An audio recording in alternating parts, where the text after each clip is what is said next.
सबों को जय यीशु सहाय, प्रेज द लॉर्ड, जय मसीह की। आज के इस दिन के लिए सचमुच ईश्वर को धन्यवाद कि पिता ने, ईश्वर ने हम सबको फिर से एकत्र किया है, आत्मा में एक किया है कि आज के इस दिन में हम प्रभु के वचनों को सुनेंगे, अपने जीवन को फिर से प्रभु के साथ चलने के लिए हम अपने आप को तैयार कर पाएंगे।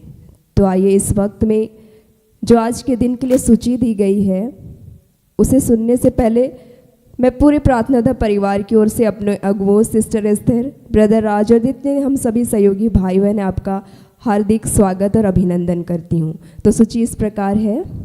आरंभिक प्रार्थना करूँगी मैं, आराधना में अगुवाई करेंगी बहन सोनम, बहन कीर्ति और साथ देंगी बहन मेरी और मैं। वचन को पढ़ूंगी मैं और वचन की उद्घोषणा प्रभु अपनी दासी हमारी अगवा सिस्टर एस्थर के माध्यम से करेंगे और अंतिम आशीष की जो विशेष प्रार्थना होती है वो हम प्रभु के दास भाई राज के माध्यम से होगी। तो आइए इस वक्त हम प्रार्थना के लिए अपने आप को तैयार करें। हम सब जहाँ कहीं हैं अपने हाथों को खुला करें, अपनी आँखों को बंद करें, अपने हर एक गुनाहों के लिए जो आज दिन भर में हम प्रभु के साथ ना चल पाए हों और प्रभु को दुखित किया हो, अप्रसन्न किया हो, अपने पापों को इस वक्त स्वीकार करेंगे। हम अपनी कमियों को स्वीकार करेंगे। हम अपने जीवन की सारी आशीषों के लिए ईश्वर को धन्यवाद देंगे। जो कुछ भी बचपन से लेकर अब तक उस पिता ने हमें दिया है, हमें संभाला है, हमेशा हमारे आगे चलकर हमारे जीवन में अपनी उपस्थिति को दिया। अगुओं के माध्यम से प्रभु के वचनों को जो हमने जाना और हम अपने आप को देख पाए कि कहाँ हम प्रभु से दूर थे और प्रभु अपने पास आने के लिए हमें प्रेरित किए। तो इस वक्त हम उन सभी बातों को ईश्वर के हाथों समर्पित करें और आइए हम प्रार्थना करेंगे। स्वर्ग में विराजमान पिता, प्रभु हम इस योग्य नहीं है कि आपके निकट आए, लेकिन हम आपके उस महान प्रेम को महसूस कर पाते हैं। हम जानते हैं कि आप अपने पास आने वाले बच्चों को हमेशा अपनी बहुतायत की आशीष को देते हैं कि जो भी तेरे दर पे आता है, जो भी तेरे निकट आता है, वो कभी खाली हाथ नहीं जाता है। प्रभु चाहे हम जो भी हैं, हमें लाखों दुर्बलताएं हो, कमज़ोरियां हो, लेकिन हम आपके सामर्थ्य को अपने जीवन में महसूस कर पाते हैं। जब हम लाचारी में हो, जब हम बीमारी में हो, जब हम तकलीफ में हो, जब हम अकेलेपन में हो, हे पिता, आपका सामर्थी हाथ हमेशा हमें बल प्रदान करता है कि हम फिर से एक नए कदम को आगे बढ़ा सके और तेरे नाम से खड़े होकर इस संसार को जीत सके। हे पिता, इस संसार में रहते हुए हम बुराइयों पर विजय प्राप्त कर सके और तेरे भलाई के कार्य को उत्पन्न कर सके। प्रभु इस वक्त तुझसे उस पवित्र आत्मा को मांगते हैं पिता कि आइए प्रभु हम सबके जीवन में कार्य कीजिए। जितने आपके बच्चे इस वक्त जुड़ते हैं या भविष्य में जुड़ेंगे, प्रभु हर एक को आप अपनी आत्मा से भरिए। प्रभु हमसे बातें कीजिए पिता, और आज जो भी आप कहने जा रहे हैं प्रभु, हम उसे सुनेंगे, हम उसे मानेंगे। प्रभु ऐसा हृदय हमें दीजिए। प्रभु हे पिता, इस वक्त का नियंत्रण आपके हाथों में देते हैं। हम अपनी अगुवा को आपके हाथों में देते हैं प्रभु, और तुझसे पवित्र आत्मा को मांगते हैं प्रभु कि आपने उनके मुख से होकर कहा है प्रभु, उन शब्दों को आपने उनके मुखों में रखा है प्रभु, हम आपका धन्यवाद करते हैं। हे पिता, आज के इस दिन में आपने बहुत तायत की आशीष को हम सबके जीवन में दिया है प्रभु। हमारे हर गुनाहों से हमें आज़ाद किया है। हमारे जीवन में जो कमियां हैं उसे आपने आशीषों में बदल दिया है प्रभु, हम आपका धन्यवाद करते हैं। सब कुछ आपके हाथों समर्पित करते हुए प्रार्थना इस वक्त यीशु मसीह के नाम से मांगते हैं। इसे सुनकर अपने स्वर्ग के राज्य में ग्रहण कर आमीन। आइए हम आराधना में आगे जाएंगे और प्रभु को इस पल में कहेंगे कि प्रभु हमें आपकी आज्ञाओं, आपकी शिक्षाओं और आपके वचनों को पर चलने का अभिषेक दीजिए। आइए इस गीत के माध्यम से प्रभु की स्तुति करें।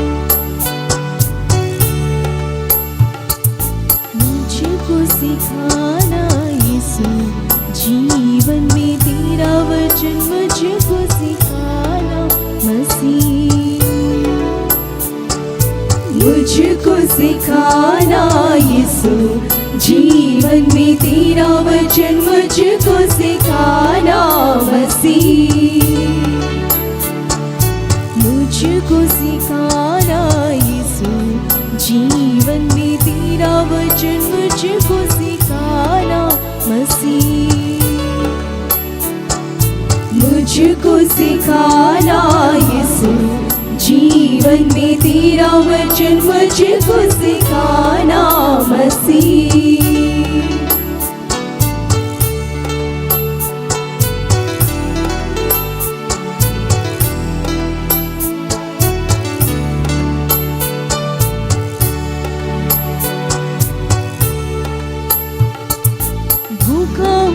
प्यासा हूँ प्रभु तेरे सामने, भूखा हूँ प्यासा हूँ प्रभु तेरे सामने। भूखा हूँ प्यासा हूँ प्रभु तेरे सामने। भूखा हूँ प्यासा हूँ प्रभु तेरे सामने। मुझको सिखाना यीशु, जीवन में तेरा वचन मुझको सिखाना मसीह। मुझको सिखाना यीशु, जीवन में तेरा वचन मुझको सिखाना मसीह।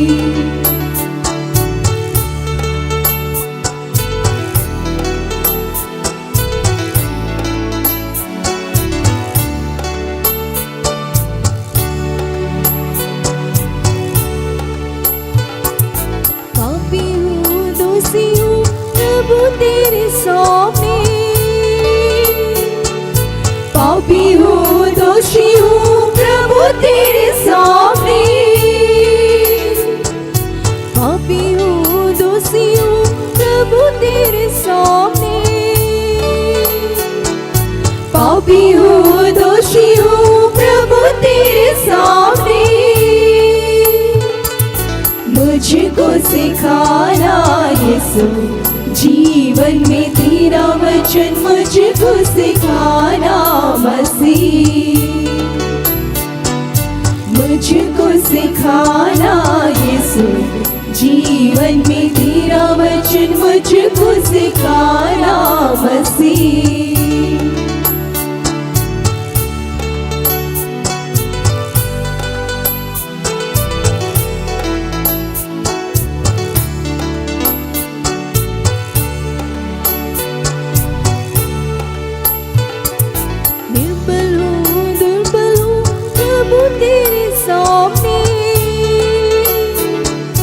निर्बल हूँ दुर्बल हूँ प्रभु तेरे सामने। निर्बल हूँ दुर्बल हूँ प्रभु तेरे सामने। निर्बल हूँ दुर्बल हूँ प्रभु तेरे सामने। मुझको सिखाना यीशु, जीवन में तेरा वचन मुझको सिखाना मसीह। मुझको सिखाना यीशु, जीवन में तेरा वचन मुझको सिखाना मसीह। मुझको सिखाना यीशु, जीवन में तेरा वचन मुझको सिखाना मसीह। मुझको सिखाना यीशु, जीवन में तेरा वचन मुझको सिखाना मसीह।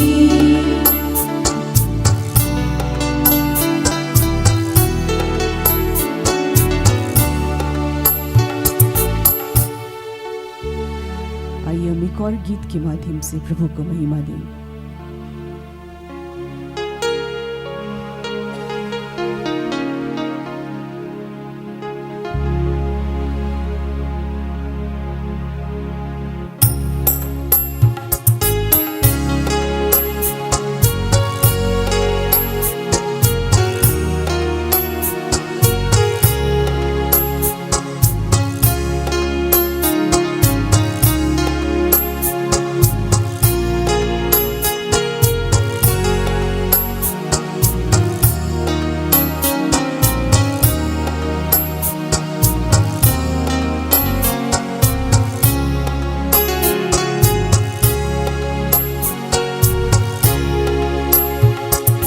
वचन तेरा है प्रभु,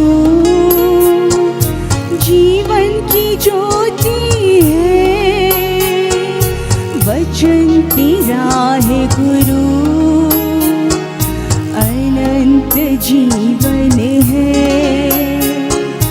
वचन तेरा है प्रभु, जीवन की ज्योति है। वचन तेरा है गुरु, अनंत जीवन है। दिव्य वचन तेरा भक्ति से सुन लूंगा, मधुर वचन तेरा दिल से मैं मानूंगा। दिव्य वचन तेरा भक्ति से सुन लूंगा, मधुर वचन तेरा दिल से मैं मानूंगा।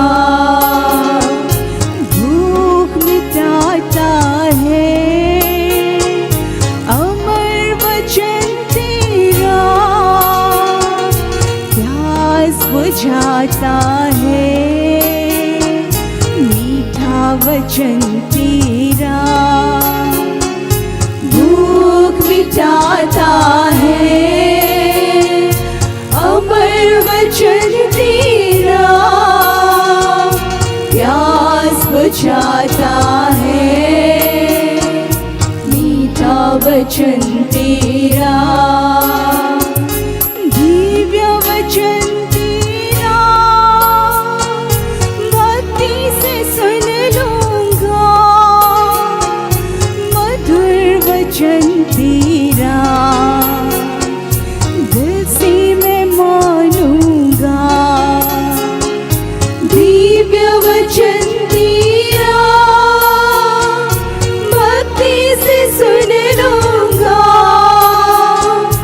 मधुर वचन तेरा दिल से मैं मानूंगा। राह दिखाता है अमर वचन तेरा, सत भी चलाता है मीठा वचन तेरा। राह दिखाता है अमर वचन तेरा, सत भी चलाता है मीठा वचन तेरा। दिव्य वचन तेरा भक्ति से सुन लूंगा,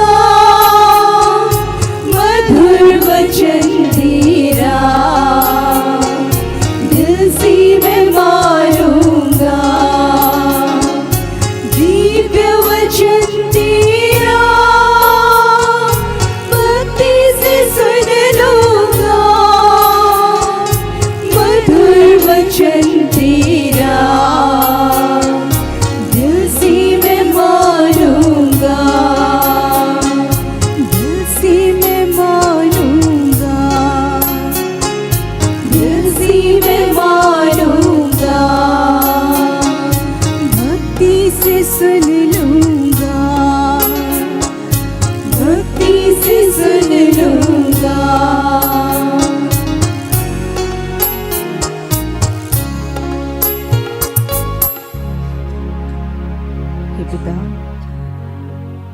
आज हम सबको पिता सच में आपके वचनों की ज़रूरत है, आपकी शिक्षाओं की ज़रूरत है पिता।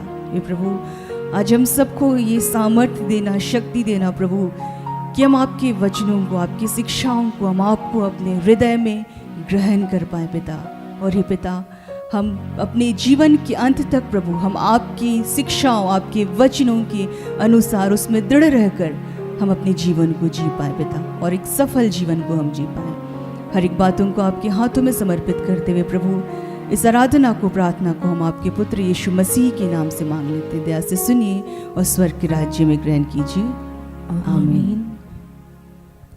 आज के लिए ठहराया गया वचन है जिसे प्रभु ने अपनी दासी हमारी अगवा सिस्टर एस्तर के माध्यम से दिया है, और उसी वचन पर आज हम मनन चिंतन करेंगे। तो वचन इस प्रकार है, यजेकियल 3:1-2 और भजन संहिता 119 का 114। यजेकियल 3:1-2। उसने मुझसे कहा, मानव पुत्र, जो अपने सामने है उसे खा लो, यह पुस्तक खा जाओ और तब इज़राइल की प्रजा को संबोधित करो। मैंने अपना मुंह खोला और उसने मुझे यह पुस्तक खिलाई। भजन संहिता 119 का 114। तू ही मेरा आश्रय और ढाल है, मुझे तेरी प्रतिज्ञा का भरोसा है। यहाँ तक यह प्रभु की वाणी है। ईश्वर को धन्यवाद।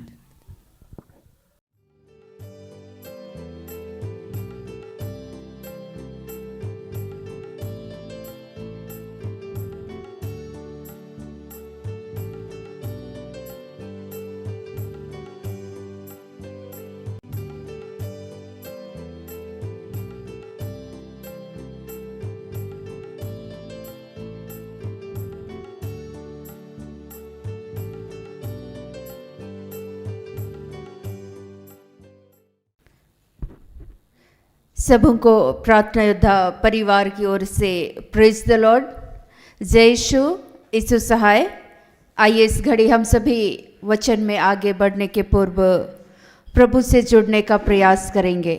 हम सभी मिलकर ईश्वर से प्रार्थना करें।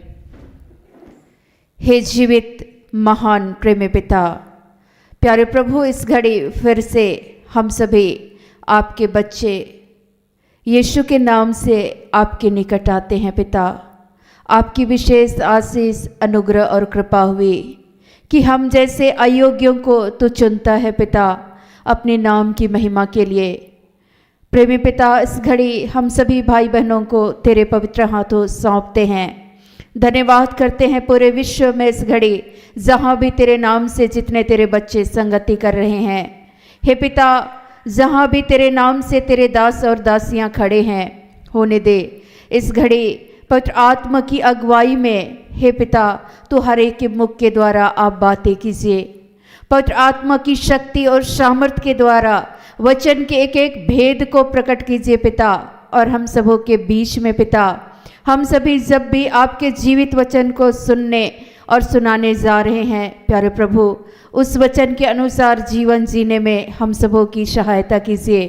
हे पिता, आपने प्रतिज्ञा कर रखा है कि मैं तुम्हें अनाथ नहीं छोड़ूंगा। प्यारे प्रभु, जीवन की हर अवस्था में पवित्र आत्मा के द्वारा हमारी सहायता करने के लिए धन्यवाद करते हैं। प्रेमी पिता, इस घड़ी वचन के एक एक सामर्थ्य को, प्यारे प्रभु, वचन की एक एक शक्ति को हम सभी अपने जीवन में अनुभव कर सके और तेरे पवित्र वचन के अनुसार जीवन को जी सके। हे पिता, जितने भी अंधकार की ताकतें हैं जो विभिन्न तरीके से हम सबों के जीवन में कार्य करना चाहती है, जितने भी तेरे वचन को सुनने और सुनाने से और उस वचन के अनुसार जीवन जीने में हमें रोकना चाहती है, हे पिता, ऐसी तमाम अंधकार की बातों को यीशु के नाम से तोड़ते हैं और हम सबों के पाप और गुनाहों के लिए यीशु मसीह के नाम से तुझसे क्षमा चाहते हैं। पिता, सचमुच में आज के दिन में प्यारे प्रभु और इस समय में पिता, हम सारी बातों का नियंत्रण सिर्फ और सिर्फ आपके हाथों देते हुए इस प्रार्थना को प्रभु यीशु के नाम से मांगते हैं। दया से सुनिए और ग्रहण कीजिए। आमीन। आज के लिए जो ईश्वर का वचन हम सबों को दिया गया है, वो वचन हम सभी सुनेंगे। पहला वचन है यहेजकेल, जिसको एजेकियल भी बोलते हैं, 3 पद संख्या 1 और 2। तब उसने मुझसे कहा, हे मनुष्य के संतान, जो तुझे मिला है उसे खा ले, अर्थात इस पुस्तक को खा, तब जाकर इज़राइल के घराने से बातें कर। इसलिए मैंने मुंह खोला और उसने यह पुस्तक मुझे खिला दी। दूसरा वचन है भजन संहिता, जिसको स्तोत्र ग्रंथ भी बोलते हैं, भजन संहिता 119 पद संख्या 114। तू मेरी आड़ और ढाले है, मेरी आशा तेरे वचन पर है। आमीन। सर्वप्रथम आज के इस दिन के लिए ईश्वर का धन्यवाद करते हैं। ईश्वर, आज जो वचन हम सबों को मिला है, ईश्वर का वचन कहता है, तू मेरी आड़ और ढाल है, मेरी आशा तेरे वचन पर है। हमारे जीवन के हर अवस्था में हम सबों को एक ढाल बनकर, जब हम यीशु मसीह पर आशा रखते हैं, भरोसा करते हैं, विश्वास रखते हैं, तो ईश्वर हमारे जीवन में ढाल बनकर हमारी क्या करते हैं? रक्षा करते हैं, हमें संभालते हैं। जब हम यकीन करते हैं, परमेश्वर पर आशा बनाए रखते हैं कि ईश्वर हमारे जीवन में, जब हम दुख और तकलीफ और समस्याओं से गुजरते हैं, यदि हम लोग परमेश्वर के वचन को, आज का जो पहला वचन मिला है, ईश्वर का वचन कहता है, तब उसने मुझसे कहा, हे मनुष्य की संतान, जो तुझे मिला है उसे खा ले। आज मैं इस समय में आप सबों से बातें कर रही हूँ प्रभु के नाम से, ईश्वर के सामर्थ्य के द्वारा। ईश्वर ही हमारे जीवन में हमें खड़ा करने वाले हैं, हमारे जीवन में बल, शक्ति और सामर्थ्य को देने वाले हैं। ईश्वर बोल रहे हैं कि हे मनुष्य, जो तुझे मिला है उसे क्या कर ले? खा ले। मेरे पास क्या है अभी? बाइबल है, ठीक है।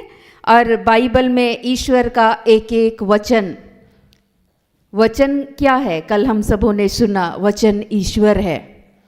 और ईश्वर आज बोल रहे हैं, जो तुझे मिला है उसे क्या कर ले? खा ले। अर्थात वचन को क्या करना है? खाना है, पढ़ना है। और ईश्वर बोल रहे हैं कि हे मनुष्य की संतान, जो तुझे मिला है उसे खा ले, अर्थात इस पुस्तक को खा, तब जाकर इज़राइल के घराने से बातें कर। पहले तुम क्या करो? खाओ, अपना पेट भर लो, वचन को खाना है। और उसके बाद ईश्वर बोल रहे हैं, तब तुम जाकर इज़राइल के घराने को क्या करना? उनसे बातें करना। और उस समय में ईश्वर यहेजकेल को यही बातें समझा रहे थे कि तुम अपना मुंह खोलो और मैं उसमें क्या कर दूंगा? भर दूंगा। इस वचन को खाओ, पढ़ो। आज हमारे जीवन में जब हम लोग वचन को खाते हैं, आज वचन के महत्व को, वचन के सामर्थ्य को हम सबों को क्या करना है?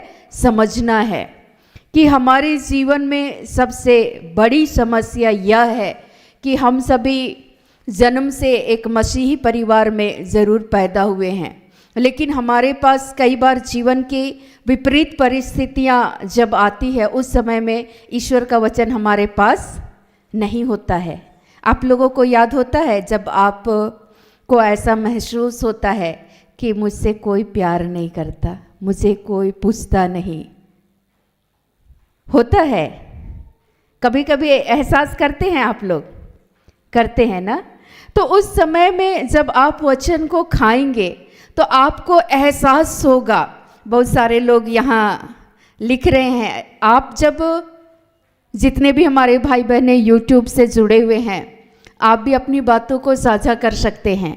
क्योंकि जैसे ही आप अपने आप को ऐसा पाएंगे कि मुझसे कोई प्यार नहीं करता, लेकिन जब आप वचन को खाएंगे, वचन को पढ़ेंगे रोज दिन, जैसे दिनचर्या में हम लोग शारीरिक भोजन, रोटी, चावल, साग, सब्जी जो भी है, आप लोग खाते हैं ना?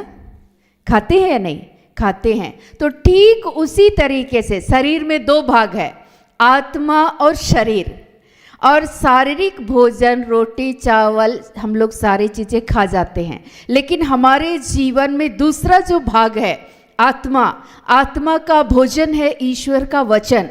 तो जब हम लोग ईश्वर के वचन को खाएंगे तो शुरू में कड़वा लगेगा, लेकिन अंत में मधु के तुल्य वो वचन मीठा लगेगा।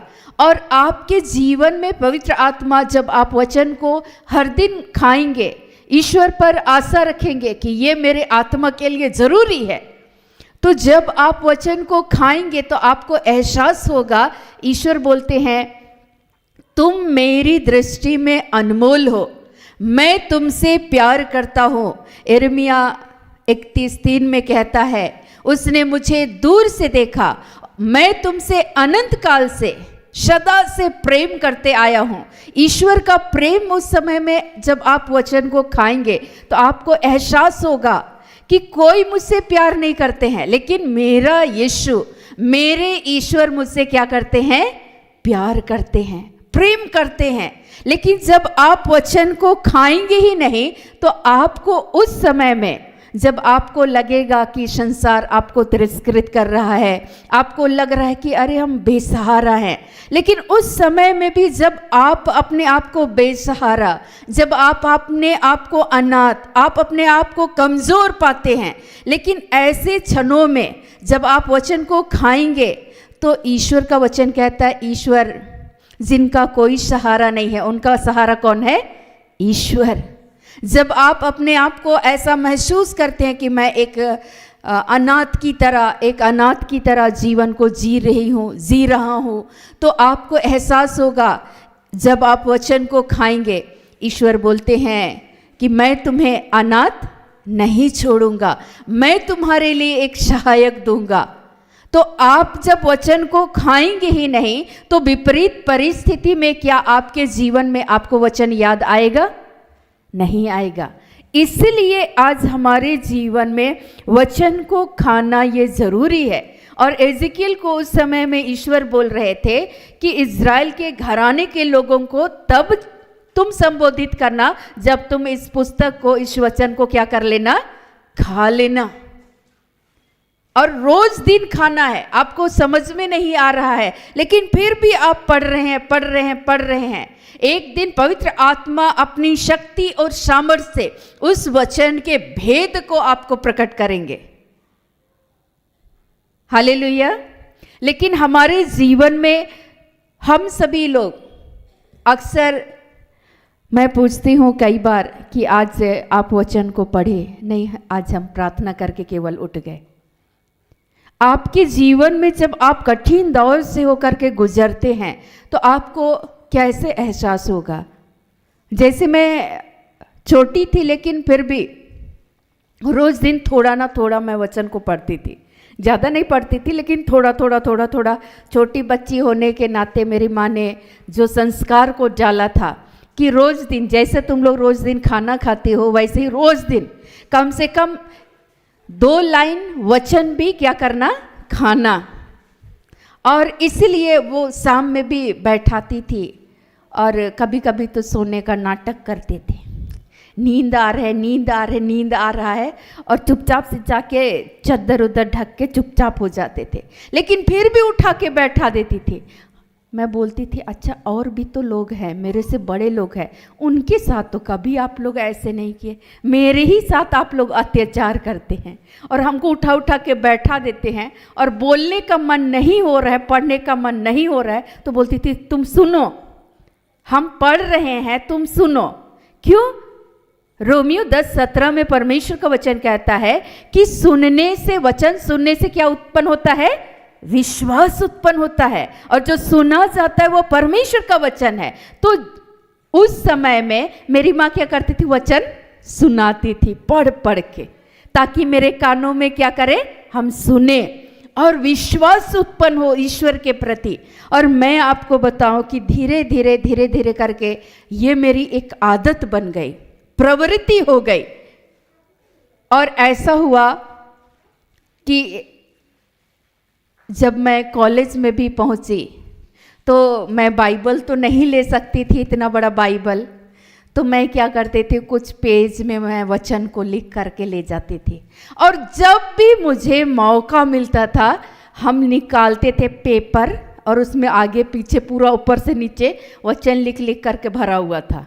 और उसको मैं जब भी निकालती थी अकेले में, तो उस समय मैं 2 लाइन फिर पढ़ लेती थी, तो मुझे बल मिलता था। ईश्वर पर एक आशा, मेरा हर दिन एक भरोसा बढ़ रहा था कि ईश्वर की शरण हम आए हैं, हम प्रभु को पुकार रहे हैं, और ईश्वर पुकारने वालों की पुकार को सुनते हैं। ये सब क्या है? वचन है।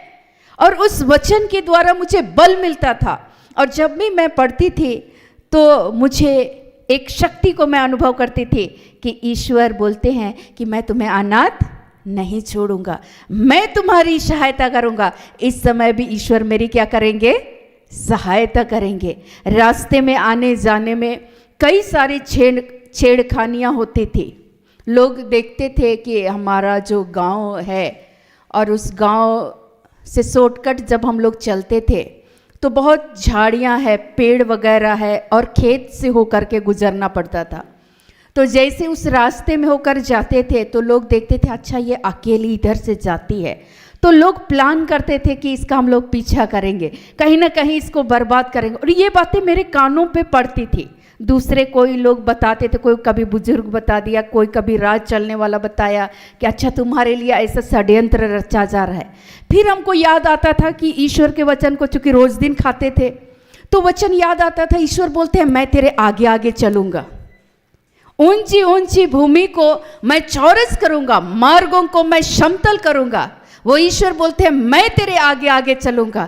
मैं बोलती थी ईश्वर मेरे आगे आगे आप चलिए, और पीछे से भी जैसे आप इस्राएली लोगों के आगे आप चल रहे थे, रात के अंधेरे में उनको ठेस ना लगे, इसके लिए आप आग की दीवार बनकर उनको एक उजाला, उनको एक प्रकाश दे रहे थे।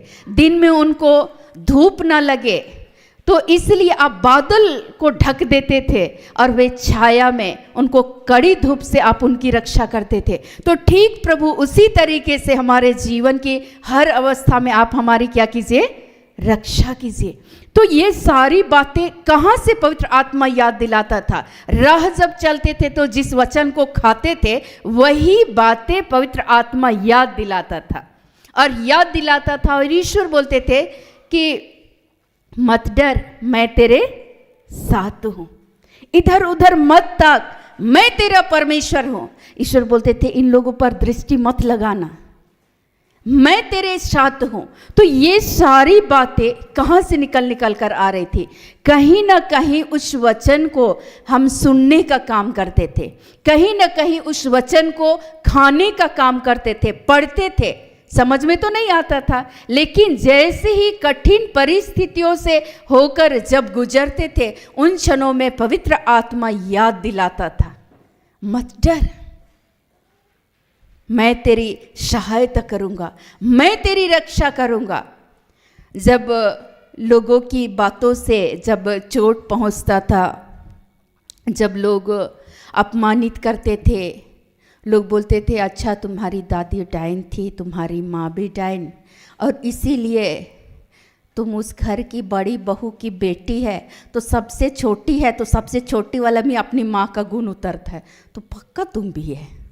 या तो तुम्हारे साथ ईश्वर है, नहीं तो तुम्हारे साथ शैतान है। हम लोग तुम्हारी हानि करना चाहते हैं, लेकिन तुम्हारा हानि कुछ नहीं होता है। क्यों? क्योंकि ईश्वर बोलते थे मैं तेरी सहायता करूंगा, मैं तेरी रक्षा करूंगा। रोज दिन बोलते थे मैं अपनी आंखें पर्वतों की ओर लगाऊंगा, उठाऊंगा, क्या मुझे वहां से सहायता मिलेगी? निश्चय जो आकाश और पृथ्वी का करता है वही परमेश्वर मेरी सहायता करेगा। मैं इस विश्वास के साथ वचन को खाती थी, पढ़ती थी और फिर निकलती थी। ईश्वर बोले हैं जिसने आकाश और पृथ्वी को बनाया, जो स्वर्ग और पृथ्वी का करता है वही परमेश्वर मेरी सहायता करेगा। कोई सहायता नहीं करेगा, लेकिन मेरी सहायता करने वाला कौन है? ईश्वर है। तो ये शक्ति, मुझे ये बल कहाँ से मिलता था? वचन को खाने के द्वारा। और जब वचन को खाते थे तो मैं निधड़क हो जाती थी, डर नहीं लगता था। तब लगता था कि आपको जो करना है कीजिए, मेरा ईश्वर मेरे साथ है। और इस विश्वास के साथ काम करते थे। और लोग चाहे जो भी बोले, ईश्वर एक दिन मुझे वचन दिए। मैं बहुत टूटे हुए थे उस दिन। सारे तरफ से तरह तरह से मैं बहुत दिनों से मैं सुन रही थी, निंदा, अपमान। फिर मैं उस दिन टूट करके मैं एक कमरे में मैं घुसी और मैं चुपचाप बैठ के फुट फुट कर रोने लगी। ठीक उसी समय पवित्र आत्मा मुझे याद दिलाने लगे, परमेश्वर तेरे सारे आंसू पोंछ डालेंगे। ईश्वर तुम्हारे हर एक आंसुओं को अपने कुप्पी में भरेंगे और आनंद के तेल से तुम्हारा अभिषेक करेंगे। संसार में तुम्हें शोक होगा, परंतु ढारस बांधो, मैंने संसार को जीत लिया है। यूहन्ना 16:33 उसका दूसरा खंड में लिखा हुआ है। ईश्वर बोलते हैं संसार में बेटा तुमको क्लेश होगा। देखो हमको भी क्लेश हुआ था, परंतु ढारस बांधो, मैंने संसार को क्या कर लिया है? जीत लिया है। मेरा यीशु क्या है? विजयी है। उसकी सामर्थ्य से मैं भी विजयी, परमेश्वर की विजयी ईश्वर की मैं बेटी हूं। मैं इस संसार में हारने के लिए मैं पैदा नहीं हुई। इस विश्वास के साथ, इस आशा के साथ फिर से आगे बढ़ते थे, फिर से एक नई उत्साह के साथ। जब निंदा और अपमानों से जब गुजरते थे, उन क्षणों में ईश्वर मुझे एक दिन बतला रहे थे कि तुम यशायाह पढ़ो, यशायाह पढ़ो 51, 7 और 8। वहां क्या लिखता है? हे लोगों, मनुष्य की नामधराई से मत डरो, विस्मित मत हो। ईश्वर बोल रहे हैं इस बदनामी से डरना नहीं। बहुत सुंदर लिखा हुआ है वो वचन।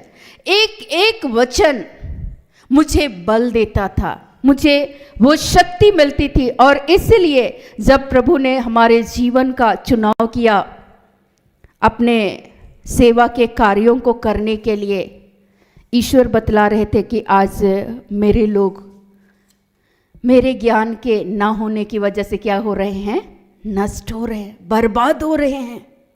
उनके जीवन की बर्बादी का मुख्य कारण है कि उनके पास ज्ञान नहीं है। तो आपको ज्ञान कहां से मिलेगा? वचन को खाएंगे।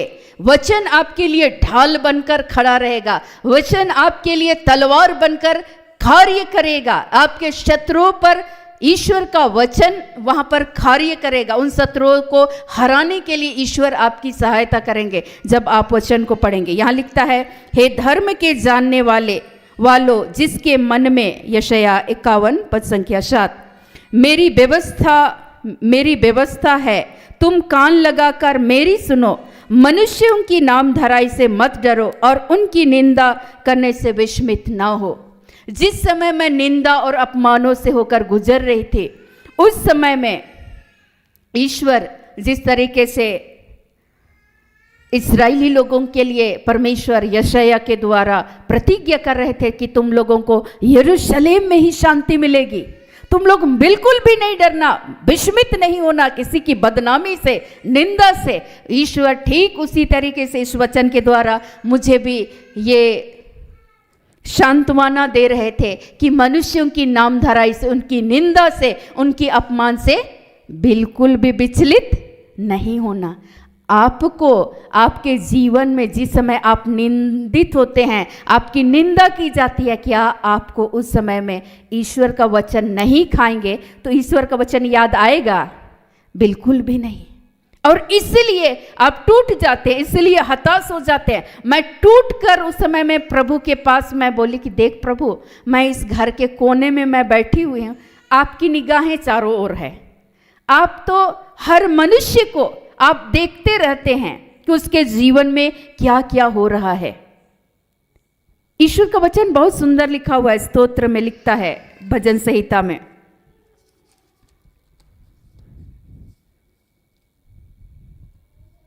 भजन संहिता 145 पद संख्या 15, सबों की आंखें तेरी ओर लगी रहती है और तू उनको समय पर आहार देता है।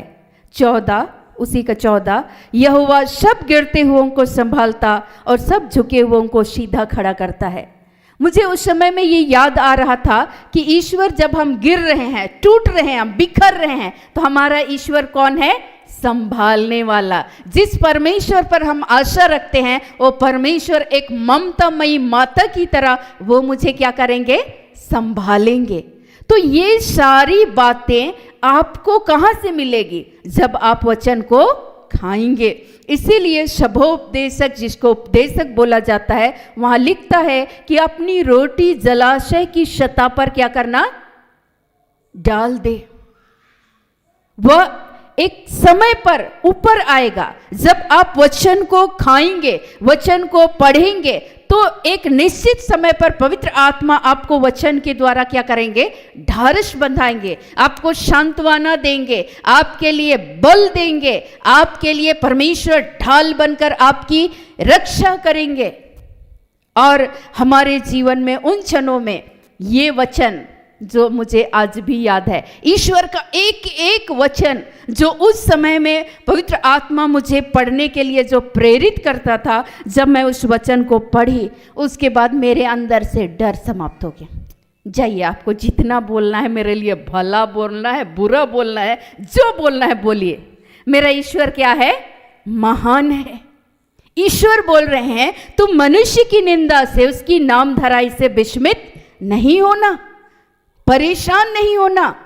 और उसी का ठीक दूसरा वचन यशाया 61 में लिखता है, पद संख्या 7 में, जिस जगह पर तुम्हारी निंदा हुई है, जहां तुम अपमानित हुए हो, उस स्थान पर परमेश्वर आपको दुगुने रूप से क्या करेंगे? आशीषित करेंगे। जहां आपको निंदित किया गया, जिस जगह पर आपकी नाम धराई हुई, जहां आपको नीचा दिखाया गया, उसी जगह पर परमेश्वर आपको ऊंचा उठा करके क्या करेंगे? खड़ा कर देंगे। लेकिन ये सारी बातें आपको कहां से मिलेगी? वचन को खाने के द्वारा। क्या सचमुच में मैं कई बार, बहुत सारे, इतने सालों में बहुत सारे बड़े बड़े अधिकारियों के साथ भी बैठने का मौका मिला। कई बार मैं उन लोगों को बोलती हूँ कि सब तो अच्छी बातें हैं, लेकिन आप सारे लोग अच्छे अच्छे डिग्रियाँ ले चुके, अच्छे तरीके से आज आप नौकरी कर रहे हैं, आपका संपूर्ण परिवार एक अच्छा जीवन को जी रहे हैं, लेकिन इसके बावजूद भी कहीं ना कहीं आपके जीवन में एक अधूरापन है। उनकी आंखों से झरझर झरझर आंसू गिरते हैं। क्यों?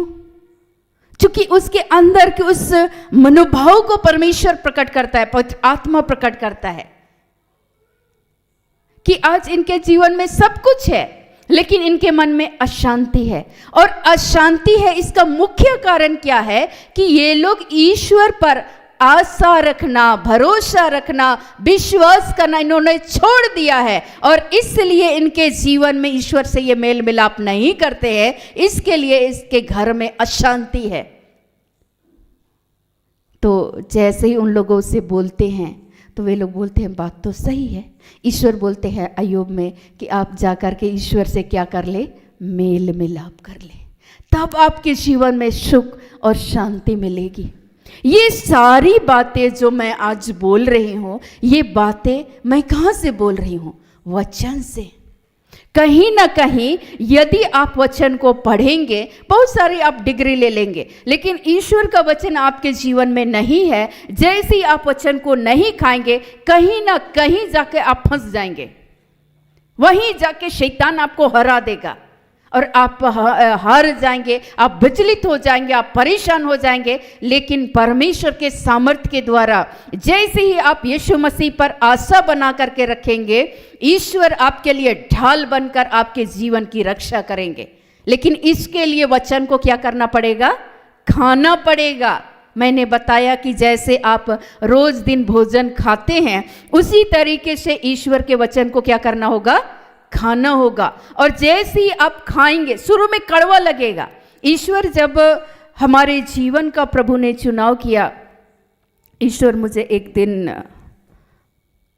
रात के 12:30 बज रहे थे, पवित्र आत्मा मुझे जगा दिए, उठो। मैं एक आवाज़ को मैं सुन रही थी, उठो उठो। मैं उठ के बैठ गई। मैं इधर उधर देख रही थी कि कौन मुझसे बातें कर रहे हैं या कहीं और का आवाज़ मैं सुन रही हूँ। फिर मैं बैठी, फिर मैं प्रार्थना करने लगी। मुझे पवित्र आत्मा याद दिलाने लगे जिस तरीके से ईश्वर ने सामुएल को पुकारा। तो मैंने कहा कि प्रभु, हम आपके समीप हम इस घड़ी बैठे हुए हैं। प्रभु, आप अपने उपस्थिति को आप प्रकट कीजिए और बताइए कि हमारे जीवन में हमें करना क्या है, मेरी मदद कीजिए। और उस क्षणों में ईश्वर का आत्मा, पवित्र आत्मा मुझसे ये कह रहे थे कि तुम एजेकियल के पुस्तक को पढ़ो, इस ग्रंथ को पढ़ो।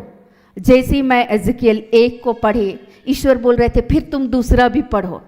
पता नहीं उस रात में, पता नहीं एजेकियल का कितना ही पाठ मैं पढ़ गई, और पढ़ते बहुत मजा आ रहा था। जैसे मैं वचन को पढ़ रही थी और एक ठंड का मौसम भी था। फरवरी में ठंड लगती है ना, ठंड भी का मौसम था, लेकिन एकदम पूरी तरीके से लग रहा था ठंड भी कहाँ चला गया। और मैं बिल्कुल ऐसी मैं बैठी हुई हूँ और मैं पढ़े जा रही हूँ और बहुत मजा आ रहा था। समझ में कुछ नहीं आ रहा था, लेकिन मैं पढ़ रही थी, लेकिन एक आनंद को मैं अनुभव कर रही थी। मैं आपको बताऊं, जैसी मैं पढ़ी, उसके दूसरा जब मैं पढ़ी तो वैसे ही 14-15 पाठ तक मैं पढ़ी। उसके बाद फिर पवित्र आत्मा बताने लगे फिर तुम 2 पढ़ो। फिर जैसे मैं एजेकियल 2 को पढ़ने लगी तो वहाँ लिखता है कि अच्छा, तुमको जिन लोगों के पास, जैसे मैं एजेकियल को भेजा था इस्राएली लोगों के पास में, तो तुम उस विद्रोही घराने के पास जब तुम जाने वाले हो तो उससे पहले तुमको क्या करना होगा? वचन को खाना होगा।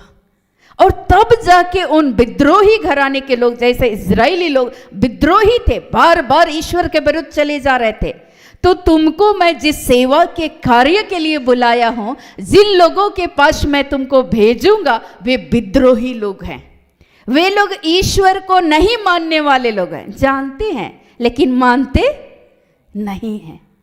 अब हम सोचने लगे प्रभु कैसे? प्रभु ने बताया मैं तुम्हें जो जो आदेश दूंगा वो तुम करते चले जाना, तुम उनका मुख देख करके डरना नहीं। फिर ईश्वर बताने लगे, अच्छा देख, यिर्मयाह को कैसे बोल रहे थे, तुमको जिन लोगों के पास तुमको भेजने वाले हैं उनका चेहरा, उनका मुख देख करके तुम डरना नहीं। ये मत बोलना कि मैं बच्चा हूँ, क्योंकि मैं तो नए नए आई थी सेवा के लिए और मैं बोल रही थी प्रभु मैं कहाँ जाऊँ, मैं तो किसी को नहीं जानती हूँ, मैं तुमको जहाँ मैं आदेश दूंगा उस जगह पर जा। वे जानते हैं लेकिन ईश्वर को मानते नहीं है, वे विद्रोही घराने के लोग हैं। और जब परमेश्वर के वचन को लेकर उन लोगों के बीच में जाते थे, वे लोग बोलते थे हम लोग सब जानते हैं। ईश्वर बोलते मेरी प्रजा मेरे ज्ञान के अभाव में क्या हो रही है, ना होने की वजह से नष्ट हो रही है, बर्बाद हो रहे हैं, इनकी आशा परमेश्वर पर नहीं है। तो मैंने कहा कि आपके जीवन में फिर कठिनाई क्यों, आप परेशान क्यों हैं? जब यीशु मसीह आपके लिए एक आशा है, यीशु मसीह आपके लिए ढाल है, फिर आपका मन अशांत क्यों है, फिर आप विचलित क्यों हैं? वे लोग बोलते थे कल परसों आई है, बहुत बोलती है। अगर आपकी आशा ईश्वर है, आपका ढाल ईश्वर है, फिर आप विचलित क्यों हैं? क्योंकि आपके मन को शांति देने वाले कौन है? ईश्वर हैं। यीशु मसीह बोल के गए मैं तुम्हें अपनी शांति दिए जाता। फिर आज आप शांति की तलाश में आप कहीं और क्यों भटक रहे हो? आपको आना है ईश्वर के पास, आइए। ईश्वर बोलते हैं हे सब प्यासे लोगों तुम सब मेरे पास आओ। ईश्वर तो बुला रहे हैं, तुम्हारे पास रुपया नहीं है फिर भी तुम चले आओ, ईश्वर बुला रहे हैं आप लोगों को। तब वे लोग बोलते थे अच्छा ये सब बाइबल में लिखा हो। ईश्वर बोलते इधर उधर मत ताक, जब भी तुम दाएं और बाएं मुड़ना पीछे से एक आवाज को तुम सुनोगे। ये वचन कहाँ लिखा हुआ है? यशायाह 30:21 में। ईश्वर तब आपको पीछे से एक आवाज को आप सुनेंगे, मार्ग यही है, सत्य यही है, यीशु मसीह ही मार्ग है, यीशु मसीह ही एक ज्योति है, आपको उसकी राह पर चलना है। लेकिन आपके जीवन में जैसे ही आप कठिन दौर से होकर के गुजरते हैं, क्या आपको ये सारी बातें याद आती है? बिल्कुल भी नहीं। हम लोग हड़बड़ाते हैं अपने जीवन में कई बार सफलता के लिए, लेकिन आपके जीवन में सफलता देने वाले कौन है? ईश्वर हैं। आपको उन क्षणों में पवित्र आत्मा याद दिलाएंगे, हर बात के लिए उपयुक्त समय होता है। बेटा तू प्रतीक्षा कर, तुम हड़बड़ी और भगदड़ में मत भागो, परमेश्वर तुम्हारे आगे आगे चलेगा। ईश्वर बोलते हैं मेरा दास फलेगा फूलेगा, अत्यंत महान होगा, वह बुद्धि से काम करेगा, ईश्वरीय बुद्धि से। लेकिन आपकी बुद्धि भ्रष्ट हो जाएगी तो आप बोलेंगे नहीं नहीं नहीं नहीं, मेरे काम जल्दी क्यों नहीं हो रहे हैं, मेरे ही जीवन में इतनी सारी समस्या क्यों? आप भूल गए हैं। ईश्वर बोल रहे बेटा तुम हड़बड़ी और भगदड़ में मत भागो, परमेश्वर तेरे आगे आगे चलेगा। आप भूल चुके हैं उस समय में, क्यों? चूंकि आप वचन को खा नहीं रहे हैं। जब आपके जीवन में आप अपने आप को अनाथ, बेसहारा, विधवा, कितने ऐसे लोग हैं जो महसूस करते हैं कि अब हमारे जीवन में कोई आशा नहीं है। आप उन क्षणों में भूल जाते हैं कि ईश्वर अनाथ और विधवा की शुद्धि लेने वाला परमेश्वर है। उसकी प्रार्थना को परमेश्वर मेघों को चीरते हुए परमेश्वर के पास पहुंचती है।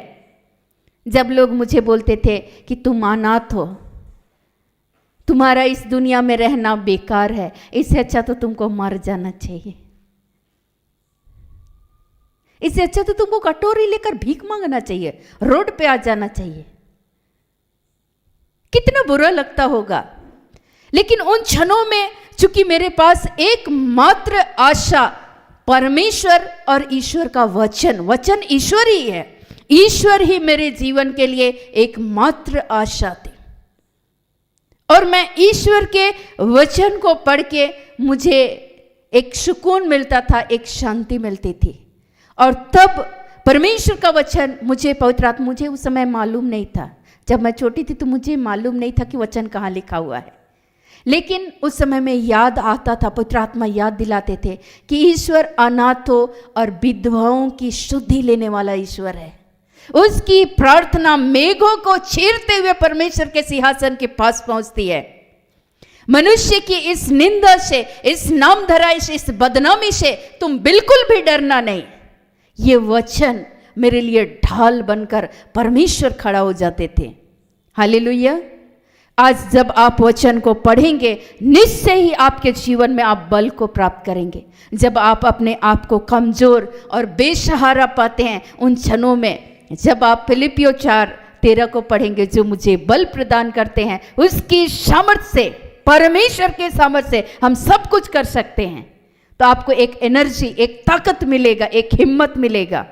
जब आपके मन में आलस्य घुसता होगा, कभी कभी शुरू में ऐसा लगता था कि प्रभु ना लोग सुनते हैं ना मानते हैं, फिर भी आप भेज देते हैं, बहुत कठिन है।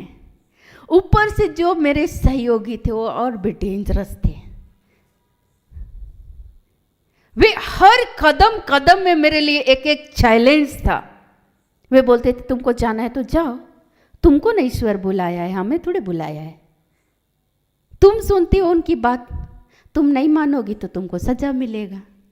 तुम समझो हम लोग नहीं जा रहे तुम्हारा साथ देने। तुमको जहाँ जाना है पैदल चले जाओ, साइकिल में चले जाओ, ऑटो में चले जाओ, तुमको जैसे जाना है जाओ सुसमाचार सुनाने के लिए। मैं याद कर रही थी कितने ही ऐसे दिन आए जहाँ मैं पैदल ही चल करके मैं चली गई सुसमाचार सुनाने के लिए। लोग छोड़ देते, तुमको जाना है जाओ, तुमको न चुना है। इजरायली घराने के लिए ईश्वर एजेकिएल का चुनाव किए थे, तुम्हारे जीवन का चुनाव किया है, जाओ वचन सुनाओ, तुम खाओ वचन और दूसरे को खिलाओ। मैं किसी की परवाह किए बिना, चूंकि ईश्वर बोलते हैं देखो मैं जगत के अंत तक सदा तुम्हारे साथ हूं। ईश्वर ने मेरे जीवन का चुनाव किया है। हम किसी की परवाह किए बगैर मैं कई बार मैं निकल पड़ती थी और उन लोगों के बीच में जाकर ईश्वर की बातें, जिसे परमेश्वर ने ये ठहराया था कि जो पुस्तक मैं देने जा रहा हूं उसे तू खा ले, तब जाकर इज़राइल के घराने को संबोधित कर, और तब जाके मैं वचन को मैं प्रार्थना करती थी कितनी बार, और कितनी बार मैं बोलती थी प्रभु मैं क्या बताऊं। आपने कहा तुम मुझसे प्रार्थना कर, मैं तेरी सुनूंगा और वैसी कठिन और रहस्यमय बातें बताऊंगा जिसे तुम नहीं जानती। मैं वहां की बातें मैं कैसे जानूंगी? उस रहस्यमय बातों को प्रभु तू प्रकट कर। उनके जीवन की कष्ट और पीड़ाओं को देख करके यीशु तरस खाते हैं। यीशु मसीह जब कोढ़ी को देख करके तरस खाते हैं और बोलते हैं कोढ़ी तू क्या चाहता है? कोढ़ी मनुष्य बोलता है मैं शुद्ध होना चाहता हूं। तो बोलते हैं अच्छा ठीक है तुम शुद्ध हो जाओ। आज हमारे जीवन में यीशु मसीह इनसे पूछ रहे हैं कि बेटा तुम्हें क्या चाहिए? वे लोग बोलते हैं हमारे घर में सुख और शांति चाहिए। यीशु मसीह बोलते हैं मैं तुम्हें अपनी शांति दिए जाता हूं। अगर आपके जीवन में शांति चाहिए, ईश्वर से मेल मिलाप कर लीजिए। हालेलुया। ईश्वर बोलते हैं बेटा तुम्हारे जीवन में सुख और शांति चाहिए, समृद्धि चाहिए, आशीष चाहिए, जुबान पर नियंत्रण रखना। देखिए आप लोग अपने बोली व्यवहार के द्वारा ही ऐसे ऐसी बातें एक दूसरे के विरुद्ध करते हैं, एक दूसरे पर दोष लगाते हैं, अपमानित करते हैं, तिरस्कार करते हैं, ईश्वर के विरुद्ध भी भला बुरा बोलते हैं। ये सब करना बंद कीजिए और ईश्वर से क्षमा मांग लीजिए, मेल मिलाप कर लीजिए। और आज के बाद ऐसे दूसरे के लिए बुराई की बातें बोलने से अपना मुंह को बचाए रखिए। ये काम करना है और तब जाके आपके जीवन में सुख और शांति मिलेगा। ये सारी बातें उस समय में पवित्र आत्मा जो बातें कर रहे थे वो मैं कहाँ से बोल रही थी? ईश्वर के वचन को खाने के द्वारा पवित्र आत्मा उस परिवार के लिए ये बतलाते थे कि तू इसको कह कि ये ईश्वर से मेल मिलाप कर ले। ये लोग जो आज दुष्ट आत्माओं के द्वारा सताए जा रहे हैं, उन दुष्ट आत्माओं को आदेश तो यीशु मसीह आदेश दे रहे थे और उसके अंदर से वो नकारात्मक शक्ति, वो दुष्ट आत्मा जो मरोड़ती थी, कुबड़ा बना करके रखी थी, जो उन्हें इधर उधर मकबरों में लेकर परेशान करती थी, ऐसी तमाम तरह की उन दुष्ट आत्माओं से यीशु मसीह ने उन बच्चों को, ईश्वर के बेटे और बेटियों को प्रभु ने आज़ाद किया। तो मुझे कहाँ से काम करने के लिए बल मिल रहा था? ईश्वर के वचन को खाने के द्वारा और उस वचन के अनुसार जीवन जीने में परमेश्वर का आत्मा हमें हर दिन अपने वचन के द्वारा ताकत देता है, हिम्मत देता है। ढाल बनकर ईश्वर क्या हो जाते हैं? खड़े हो जाते हैं। एक दिन मुझे बोला गया बड़ा तुम नहीं धड़क हो करके जाती है दुष्ट आत्मा निकालने, एक दिन तुमको दुष्ट आत्मा पीछा करेगा, तुम ही को मारेगा। अब मैं थोड़ा डर गई। फिर मैं सोचने लगी देख प्रभु ये लोग तो ऐसे बोल रहे हैं, मुझे क्या करना चाहिए? इसे बोलते हैं कि मनुष्य को प्रसन्न करने के लिए कुछ भी नहीं करना, तुम मेरी बात को याद रखना, मेरी और तुम्हारी दृष्टि लगी रहना चाहिए। और मैं यीशु पर विश्वास करते हुए, यीशु पर आशा रखते हुए फिर से मैं आगे बढ़ती थी प्रभु के सामर्थ्य से। और कितनी ही बार उस आंधी से, उस परेशानी से, उस संकट से परमेश्वर ने बचाया। कई बार ऐसे हुए जब यात्रा में जाते थे, परमेश्वर का आत्मा बताता आज तेज आंधी आएगी, आंधी और तूफान आएंगे, लेकिन इसके बावजूद भी मैं आपकी रक्षा करूंगा। तू जा उन लोगों के पास जो मेरे लोग हैं, जो दुखित हैं, जो परेशान हैं। यीशु मसीह उन बीमारों के पास जाते थे। वो अंधा व्यक्ति पुकार रहा था सड़क के किनारे, हे दाऊद के पुत्र, हे दाऊद की संतान, मुझ पर दया कर। वे दया की याचना कर रहे हैं अपने बंद कमरों में, और ईश्वर उनकी पुकार को सुनते हैं और उस स्थान पे भेजते हैं, जा। कितनी ही बार ऐसे क्षेत्रों में चले गए जहां पर गाड़ी भी नहीं जाती है, गाड़ी कहीं और रखे और पैदल पैदल चले। कुछ सहयोगी लोग मजेदार थे, वे लोग साथ चलने के लिए भी तैयार थे। आनंद के साथ यीशु के साथ उसके शिष्य साथ साथ चलते थे और परमेश्वर उनके बीच में अपने चिन्ह और चमत्कार को प्रकट कर रहे थे। तो मैं भी इस विश्वास के साथ, इस आशा के साथ आगे बढ़ती थी, वचन को पढ़कर, वचन को खाकर, कि नहीं ये लोग ईश्वर के लोग हैं और इनके बीच में जैसे पहले यीशु मसीह ने अपने सामर्थ के कार्य को प्रकट किया, आज भी अपने सामर्थ को प्रकट करेंगे। आज जब आप रो रहे हैं, आपको ये याद आना चाहिए कि परमेश्वर जिनका हृदय टूट गया है, आप रो रो करके टूटे हुए हैं, ईश्वर का वचन कहता है जिनका हृदय टूट गया है प्रभु ने संभालता है। आपको उन टूटे क्षणों में आपको संभालने वाले कौन है? ईश्वर। लेकिन आपको याद नहीं आएगा जब आप वचन को नहीं खाएंगे तो, और इसलिए वचन को आज खाना हमारे जीवन में आवश्यक है, जरूरी है, ताकि आपके जीवन में, जैसे ही इस जीवन में ईश्वर ये नहीं बोले कि तुम्हारे जीवन में कठिनाइयां नहीं होंगी, ऐसा नहीं बोले। यीशु मसीह स्वयं बोल करके गए, संसार में तुम्हें क्लेश होगा परंतु ढारस बांधो, मैंने संसार को क्या कर लिया है? जीत लिया है। बेटा तुमको क्लेश होगा, और किसके द्वारा होगा? माता पिता, बच्चे, भाई बहन सब एक दूसरे के क्या हो जाएंगे? विरोधी हो जाएंगे। जब आप वचन को नहीं पढ़ेंगे तो आप ही के परिवार वाले लोग आपके विरोध में खड़े हो जाएंगे, आप टूट जाएंगे। अब हम कहाँ जाएं? ये घर वाले भी अपने नहीं हैं, लेकिन अगर आप वचन को पढ़े होते तो उस समय में परमेश्वर का आत्मा आपको शक्ति देता, आप यीशु मसीह पर आशा बनाए रखते, रोज दिन वचन को खाते, तो उस समय में पवित्र आत्मा आपको याद दिलाता कि बच्चे माता पिता के क्या होंगे? विरोध में खड़े हो जाएंगे। कोई बात नहीं प्रभु, आप इनको संभालिए, आप इनको अपने नियंत्रण में लीजिए। आपके मन में एक शांति मिलती, सुकून मिलता, लेकिन आपको उस समय याद ही नहीं आएगा। जैसे मेरे परिवार में जब लड़ाई झगड़े होते थे, क्लेश होते थे, उस समय में याद नहीं आता था, वो ये वचन याद नहीं आता, दूसरा वचन याद आता था। जब लोग घर में ताला लगा देते थे, बोलते थे बिना माँ बाप का बच्चे यहाँ से भागो, तब याद आता था, अच्छा मानव पुत्र को सर रखने के लिए कोई जगह मिला, ये यीशु मसीह को जगह नहीं मिल रहा था, सराय में उसके माता पिता जगह ढूंढ रहे थे, उसको जगह ही नहीं मिल रहा था। भाई हम कौन से मारे ये धर्मी इंसान है, हम तो पापी हैं, कोई बात नहीं, यीशु को जगह नहीं मिला, अगर इस घर में मेरे लिए कोई जगह नहीं, प्रभु कोई बात नहीं, आप मेरी रक्षा कीजिए। तब भी आप यीशु मसीह को अपनी सुरक्षा को दे रहे थे। राजा हेरोद उसको मारना चाहता था, आप उस समय में संदेश भेजकर यीशु और उनके माता पिता उस नन्हे यीशु को लेकर वहां से चले गए। जब हेरोद राजा की मृत्यु हो जाती है, फिर उनको आप वापस बुला करके लाते हैं। तो प्रभु आप संभालिए इस घर को, आप संभालिए, आपके लोगों को आप संभालिए, कोई जगह नहीं मिलेगा, फिर भी प्रभु कोई बात नहीं, मेरी सहायता कीजिए। आपको हर अवस्था में जब आप वचन को पढ़ेंगे, इसलिए मैंने ये कहा वचन जीवन है, यीशु मसीह जीवन है, वो सत्य है, वो जीवन की रोटी है, रोज दिन खाना होगा। आप जीवन में आशीष चाहते हैं, खाइए। आज वचन समझ में नहीं आएगा, निश्चय ही एक दिन पवित्र आत्मा आपको अपनी शक्ति से, अपने सामर्थ्य से परिपूर्ण करेंगे। हालेलुया। और मैं लोगों को, जैसे ही मैं सेवा के कार्य के लिए परमेश्वर ने बुलाया, मैं नी धड़क होकर के बोलने लगी, आप प्लीज ईश्वर के वचन को क्या करें, रोज दिन पढ़ें। कितने सारे लोग ऐसे मिले जो बोलते थे कि पढ़ने तो नहीं आता है मैया, क्या करें। आपके घर में बच्चे हैं ना, तो वे बोलते थे हाँ है।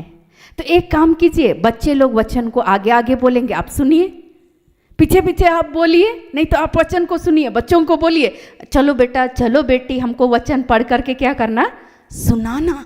हम सुनेंगे, सुनने से विश्वास उत्पन्न होता है, आपके अंदर यीशु मसीह के प्रति एक आशा जगेगी, एक भरोसा होगा, एक विश्वास होगा, परमेश्वर मेरे साथ है। एक बार गुमला साइड में एक जगह सुसमाचार प्रचार के लिए गए, और वहाँ जब वचनों की घोषणा हो रही थी, एक बुजुर्ग महिला वो वचन को सुन रही थी, एकदम पीछे आराम से बैठी हुई कुर्सी में, और एक टक शाम का वक्त था, और एकदम एक टक आराम से बैठी हुई है। मैं स्टेज पर से मेरी निगाहें उस माता पर चली गई, मैं देखी कि एकदम पूरा आराम से बैठी हुई है और एक टक ऐसे करके देख रही है। मैं सोचने लगी कि भाई ये इतने ध्यान से सुन रही है और देख रही है। अंत में जैसे प्रोग्राम समाप्त हुआ, एकदम वो बुजुर्ग महिला, एकदम बुजुर्ग, और पीछे पीछे मेरे पीछे पीछे घूम रही है। मैं सोची शायद इनको वॉशरूम जाना होगा। मैंने कहा कि माता जी आप आगे चले जाइए। बोली नहीं नहीं नहीं नहीं तुम चले जाओ। मैं बोली नहीं आप चले जाइए। वो बोलती नहीं तुम चले जाओ।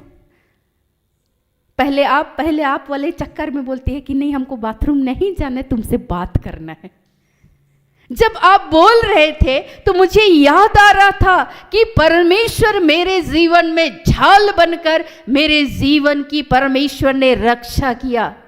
वो महिला बता रही थी, एक बार मैं पत्ता तोड़ने के लिए जब मैं गई हुई थी, उन क्षणों में वो महिला बता रही थी एक भालू और भालू अपने बच्चों के साथ झुंड में वो हमारी तरफ चली आ रही थी।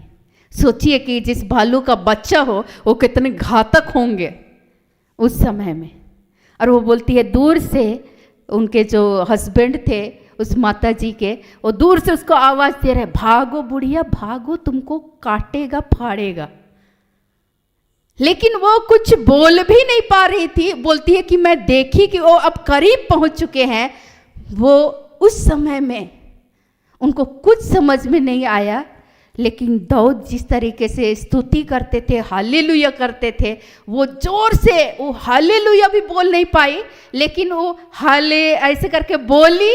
और वो बोलती है कि अचानक मैंने देखा कि भालू अपना डायरेक्शन ही चेंज कर लिया, रास्ता ही बदल दिया और उस रास्ते से दूसरे रास्ते पकड़कर मुड़ गए और अपने बच्चों को साथ लेकर के चली गई। और परमेश्वर ने उस जंगली भालू से मेरे जीवन को क्या किया, बचाया। एक बार वो ईश्वर के वचन को सुनने के लिए, परमेश्वर की संगति करने के लिए एक सभा में शामिल हुए थे। वो बता रही थी कि कैसे परमेश्वर के उस वचन को सुनने के द्वारा, बिल्कुल अनपढ़ महिला, एक अशिक्षित महिला थी। मैं आज एक गवाही आपको साझा कर रही हूँ, लेकिन धीरे धीरे वो जहाँ जहाँ परमेश्वर की संगति होती थी उस जगह वो जाया करती थी। और ऐसा हुआ एक दिन कि वो एक सभा में शामिल होने के लिए गई थी और उनके बहुत सारे विधवा थी। बाद में उनके पति की मृत्यु हो गई, विधवा थी। और उनके जो बकरी थे वो किसी दूसरी और विधवा महिला उसको बोली थी कि आप देख दीजिएगा, जब तक मैं वहाँ जाऊँ तब तक आप मेरे बकरियों का भी ख्याल रखिएगा, फिर आपको भी किसी दिन काम पड़ेगा, उस दिन हम आपका बकरी का ख्याल रखेंगे। और वो ऐसे ही उन दोनों के बीच में बातचीत हुई। वो आई और वो बताती है कि जब मैं वापस लौटी परमेश्वर की संगति करने के बाद, मुझको एहसास होने लगा कि तुम्हारे जानवरों पर ये कुत्ता हमला किया है। लेकिन वो बोलती है कि मैं परमेश्वर पर आशा रखी थी, मैं परमेश्वर की संगति में, मैं 1000 दिन कहीं और रहने से अच्छा परमेश्वर के भवन में रहना अधिक उत्तम है। दाऊद भजनकार दाऊद इस बात को लिखते हैं, मैं 1000 दिन कहीं और रहती हूँ, खेत में खलियान में बकरी वगैरह चराती हूँ, एक दिन अगर मैं परमेश्वर की संगति में आई हूँ तो निश्चय परमेश्वर अपने अनुग्रह के ढाल से हमारे जीवन और हमारे जितने भी जीव जंतु हैं परमेश्वर उसकी भी रक्षा करेंगे। उनका एक आशा था परमेश्वर पर।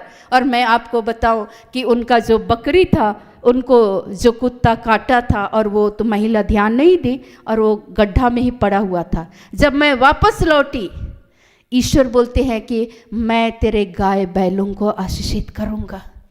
वो अपने बकरी को काउंट करने लगे, एक बकरी नहीं है। वो प्रार्थना की और बोलती है मैं भागे चली गई। ईश्वर बोलते हैं कि मैं तेरे खेत खलिहानों को, मैं जीव जंतु को आशीषित करूँगा। वो परमेश्वर उनको भी आशीषित करेंगे, वे जहां भी हैं इस घड़ी परमेश्वर उनकी भी रक्षा करें। मैं विश्वास के साथ गई और मैं प्रार्थना की और जो बकरी घायल थी वो उठ गई। और बोलती है कि वो जो बकरी उसको मैं ले करके आई, उसके बाद उसने 2 बच्चा दिया। मैंने प्रभु से प्रार्थना किया था, एक अंश मैं प्रभु के लिए, एक हिस्सा मैं प्रभु के लिए अर्पित करूँगी। और वो एक प्रभु के लिए अर्पित की। और एक दिन उसी क्षेत्र में जब दोबारा गए, उस दिन वो बकरी लेकर के आई थी और बोल रही है मैया हम तुम लोगों को कुछ भेंट देना चाहते हैं। मैंने कहा कि माता जी इसकी ज़रूरत नहीं है, आपका आशीर्वाद ही बहुत है। वो बोली कि मैं एक बकरी देना एक खस्सी देना चाहती हूँ। मैंने कहा इसकी ज़रूरत नहीं है। नहीं, ईश्वर बोलते हैं कि तुम अपने उपज में से, मेरे पास खेती तो नहीं करते हैं, बकरी ही पालते हैं, तो इसी उपज में से मैं प्रभु के लिए, इस जो जानवर है इसे मैं ईश्वर के लिए मैं अर्पित करना चाहती हूँ। मेरे पास देने के लिए कुछ नहीं है, देखिए उसकी उदारता को, उदार प्राणी हष्ट पुष्ट हो जाता है, और जो दूसरे की खेती सींचता है उसकी खेती आप सींची जाएगी। ये सारी बातें कहाँ लिखा हुआ है? वचन में। उसकी उस उदारता को परमेश्वर देखते हैं। लेकिन जब आप वचन नहीं होगा तो आपका मुट्ठी बंद रहेगा। आपके भंडार को प्रभु आशीषित करेंगे। आप परमेश्वर के लिए आप कुछ दे नहीं रहे हैं, क्या परमेश्वर आपको देंगे? ईश्वर तो चेक करते हैं। थोड़ा दिए तो थोड़े में ये लोग उदार नहीं है, ये धन्यवादी नहीं है। थोड़े से भेंट के लिए जैसे 10 कोढ़ी थे, लेकिन उसमें से एक ही कोढ़ी जो ठीक हो गया, एक कोढ़ी धन्यवाद देने के लिए आया। यीशु मसीह बोल उठे, क्या 10 के 10 कोढ़ी ठीक नहीं हुए? एक कोढ़ी वापस लौटा धन्यवाद देने। ये सारी बातें, आज ये शिक्षाएं हमें कहां से मिलती है? बाइबल से, वचन को खाने से। जैसे आप वचन खाएंगे, आपके जीवन में जो कुछ भी परमेश्वर आशीष देंगे, आप धन्यवादी होंगे। आप अगर भूखे हैं, ईश्वर का वचन कहता है ईश्वर समय पर सब प्राणियों को आहार देता है। उसकी निगाहें सब मनुष्य पर, सब प्राणियों पर टिकी हुई रहती है। लेकिन जैसे आप वचन को नहीं पढ़ेंगे तो आपको लगेगा मेरे जीवन में तो हम गरीब ही रहेंगे, कभी भी ये गरीबी से हम ऊपर नहीं उठ सकते।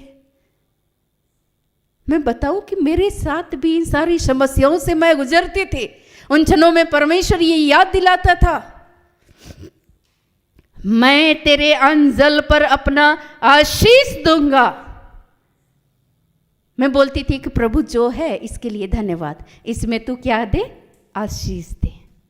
शाम के लिए चावल चढ़ाए, नहीं पता अगला सुबह कहाँ से आएगा।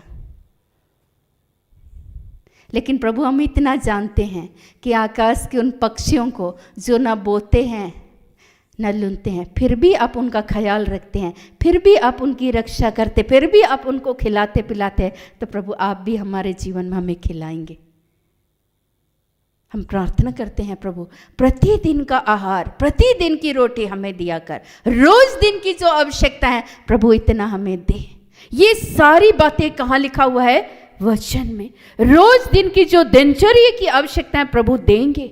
आज आपके बच्चे अलग हो गए हैं, भटके हुए हैं। आपको उस समय में जब आप वचन को पढ़ेंगे, खाएंगे, तो आपको याद आएगा। यदि कोई किसी भटके हुए को वापस ले आता है तो वह उसे मृत्यु से बचाता है, और प्रेम अनेक पापों को ढक देता है। आपको उस समय में प्रेम करने के लिए, प्रार्थना करने के लिए, उस भटके हुए के लिए आपको ईश्वर शक्ति देंगे। लेकिन जैसे ही आप वचन को पढ़ेंगे नहीं तो आप शिकायत करते रहेंगे, मेरा बेटा सुनता ही नहीं, मेरे पति सुनते ही नहीं, मेरे घर वाले सुनते ही नहीं। लेकिन आपको किसी और को सुनाना नहीं है। लेकिन जैसे ही आप रोज दिन वचन को खाएंगे, आपके घर में अगर कोई सदस्य भटक रहा है, ईश्वर के विरुद्ध, आपके विरुद्ध, परिवार के विरुद्ध जा रहा है, तो आप उनके लिए घुटने के बल आकर के ईश्वर से क्या करेंगे? प्रार्थना करेंगे। आप यीशु पर आशा रख करके जैसे ही आप पुकारेंगे, ईश्वर पुकारने वालों की पुकार को सुनते हैं। ईश्वर बोलते हैं तुम्हारे पुकारने के पहले ही ईश्वर उत्तर देते हैं। यशायाह 65:24 में लिखता है। आपको ये सारी बातें याद नहीं आती है, क्यों? क्योंकि आपके पास वचन नहीं है, वचन को खाते नहीं है। तो उस क्षणों में आप विचलित हो जाते, परेशान हो जाते। मैं इसीलिए बेसिक बातें लोगों को सिखाती हूँ। आप वचन को क्या कीजिए? खाइए। वो माता जी जिसकी मैं गवाही साझा कर रही थी, वो अशिक्षित महिला थी। सुनते सुनते सुनते सुनते, वचन को सुनते सुनते, संगति करते करते उसका विश्वास जाग उठा। और मैं आपको बताऊं प्रभु के सामर्थ्य से कि ईश्वर उसको वचन को पढ़ने के लिए, ईश्वर उनको अभिषेक दिया, सामर्थ्य दिया। जो ठेपा छाप करती थी, जो अक्षर का ज्ञान नहीं था, पवित्र आत्मा उसको वचन को पढ़ने का वो सामर्थ्य को दी। एक दिन पढ़ पढ़ के हमको सुना रही थी। जब तीसरी बार मेरी मुलाकात हुई, बाइबल लेकर के झोला में छुपा के रखी थी और बोली, ए बेटी हम तुमको कुछ सुनाना चाहते हैं। बोल रही है ईश्वर हमसे बहुत प्यार करते हैं।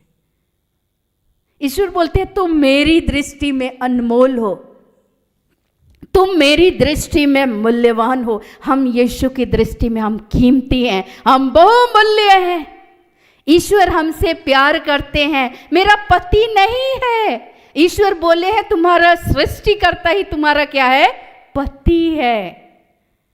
ईश्वर मेरा पति है, ईश्वर मेरा ध्यान रखता है, ईश्वर मेरा पिता है, ईश्वर मेरा दोस्त है, वो हमारा ध्यान रखता है। वो पढ़ पढ़ के बता रही थी वचन से, मैं उसको देख रही थी और मेरा हृदय आनंद से भर गया, क्योंकि मैं उसको जान रही थी। उसने ये बताया कि मेरे पास कोई अक्षर ज्ञान नहीं है, मैं बिल्कुल भी पढ़ नहीं पाती हूँ, लेकिन परमेश्वर का सामर्थ्य धीरे धीरे सुनते रही। मैंने बताया ना, सुनने से विश्वास उत्पन्न होता है, और धीरे धीरे करके पवित्र आत्मा एक दिन उसको शक्ति दिया, सामर्थ्य दिया, अभिषेक दिया। ईश्वर ने प्रतिज्ञा कर रखा है कि मैं अंत के दिनों में सभी शरीरधारियों पर, जीवधारियों पर अपनी आत्मा को उंडेलूंगा। और जब ईश्वर का आत्मा उंडेला जाएगा, उस दिन वे भिन्न भिन्न भाषाएं बोलेंगे, नवीन भाषाएं बोलेंगे। वो नई भाषा में वो बोलती है, हमको नहीं समझ में आता है हम क्या बोल रहे हैं,